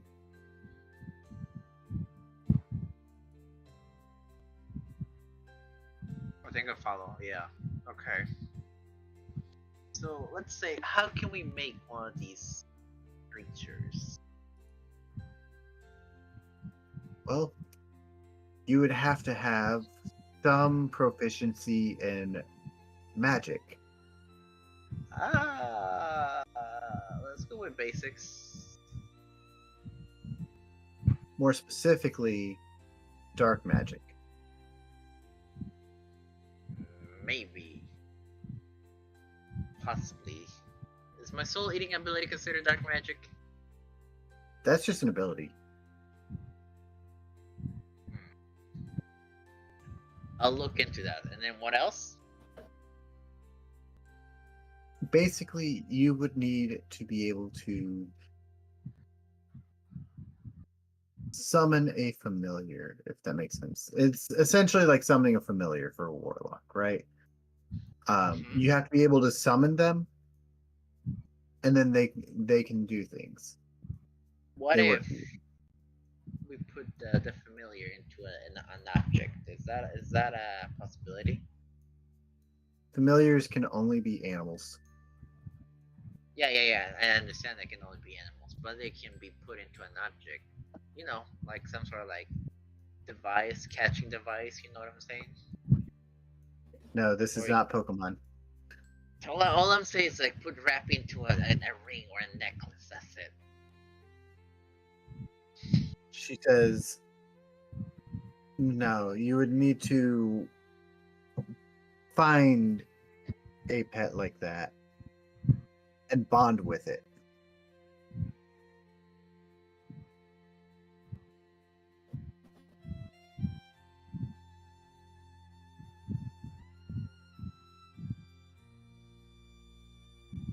Okay. Okay. I'll figure out the rest. Thank you for the book, by the way, and I hope the meal was for your liking. She says, you're quite welcome. And he'll just walk back to his rooms. Right? We got rooms. Yeah, there's many rooms in this library. Yeah. So he'll just go back to his room so he can study the book in peace. All right. What's everyone else doing? Probably finding a room and going straight to sleep. Same. All right. So the night goes off without a hitch, and morning hits, and you are awoken by the librarian. Is it time to go? She just says, before you go, you might want to partake in a meal. Oh, for a second I thought I wasn't wearing any clothes. But you're not wearing any clothes. Oh. Oh well, for sure.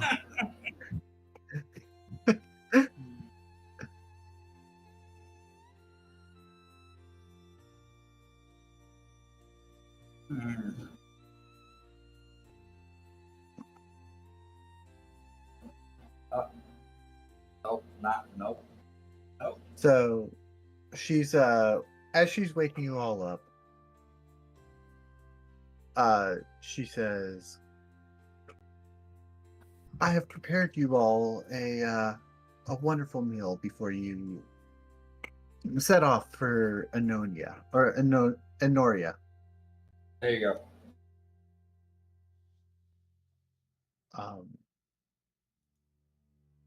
She says, be sure to take your time with this meal. It's quite important. Don't try to rush it like you would a ration.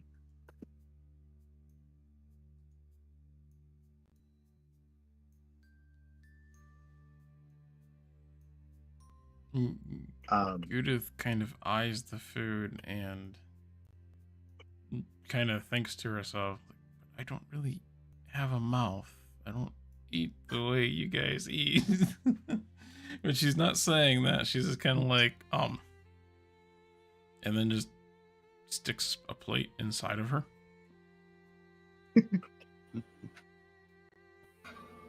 So as you all consume this meal, essentially, you are filled with light, and you feel like you are empowered. Did we just get heroes feasted?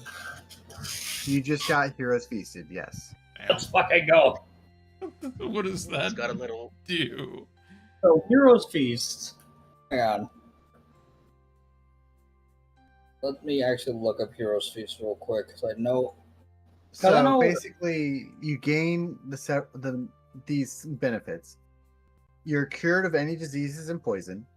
You're immune to poison, being frightened, and make wisdom saving throws with advantage. Its hit point maximum is also your hit point maximums are increased by 2d10, and you gain the same number of hit points. 2d10? I will go ahead and roll the 2d10, and it'll be the same for. Actually, no. All of you roll 2d10. Oh, individually, okay.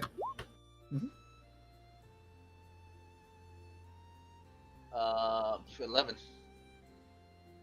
So you gain 11 temporary hit points. Yes, 6. Sweet.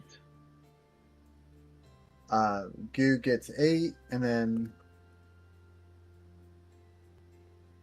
Ellyra will get 12. And it's the Cassius maximum, it's gets not 6. 10. But I guess we'll put it as 10. Yeah. I'm gonna need that advantage on wisdom saving throws. Yeah, that's why it's here. You got hero ceasted. Oh boy, okay. Jesus Christ. I have 96 total hit points right now. I got 73. Oop. I didn't mean to do that. And with that, that is where we're going to end session for tonight. No! God damn it, okay. We need to get to Enoria. It's okay. No, I had was it wondering if planned we get out. there. I had it planned out. Whether or not you made it tonight, honestly, it's not a problem whether you made it or not. We got close enough. And Yes, still we're have more on the session way to work there. with. Exactly. You're not in Divinia.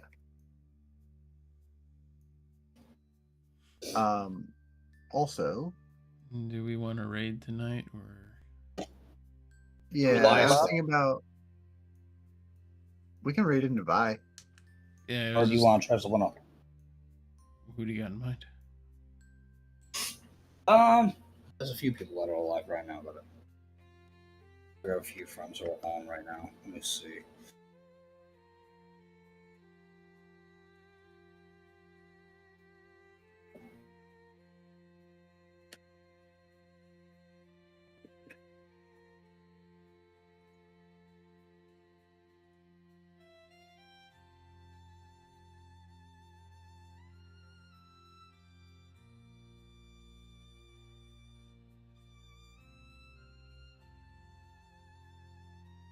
Sorry if this is taking a bit. It's all right. No, you're good.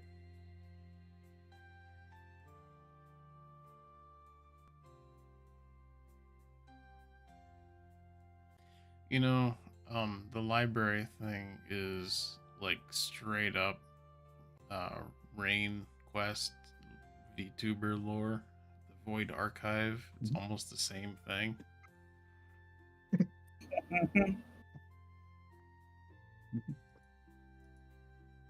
The question is, would Ellyra and Goo-dith have shared a room in the library or no? No. Probably not. Yeah. Yeah. fair enough. We need the books to stay on the shelves. God damn. I was just asking the question. No, I know. They don't need to be, Keep Ah, it in they your could pants just- holder. could just Y'all- cuddle. Could just wholesomely cuddle. Just saying. Jesus. Sure.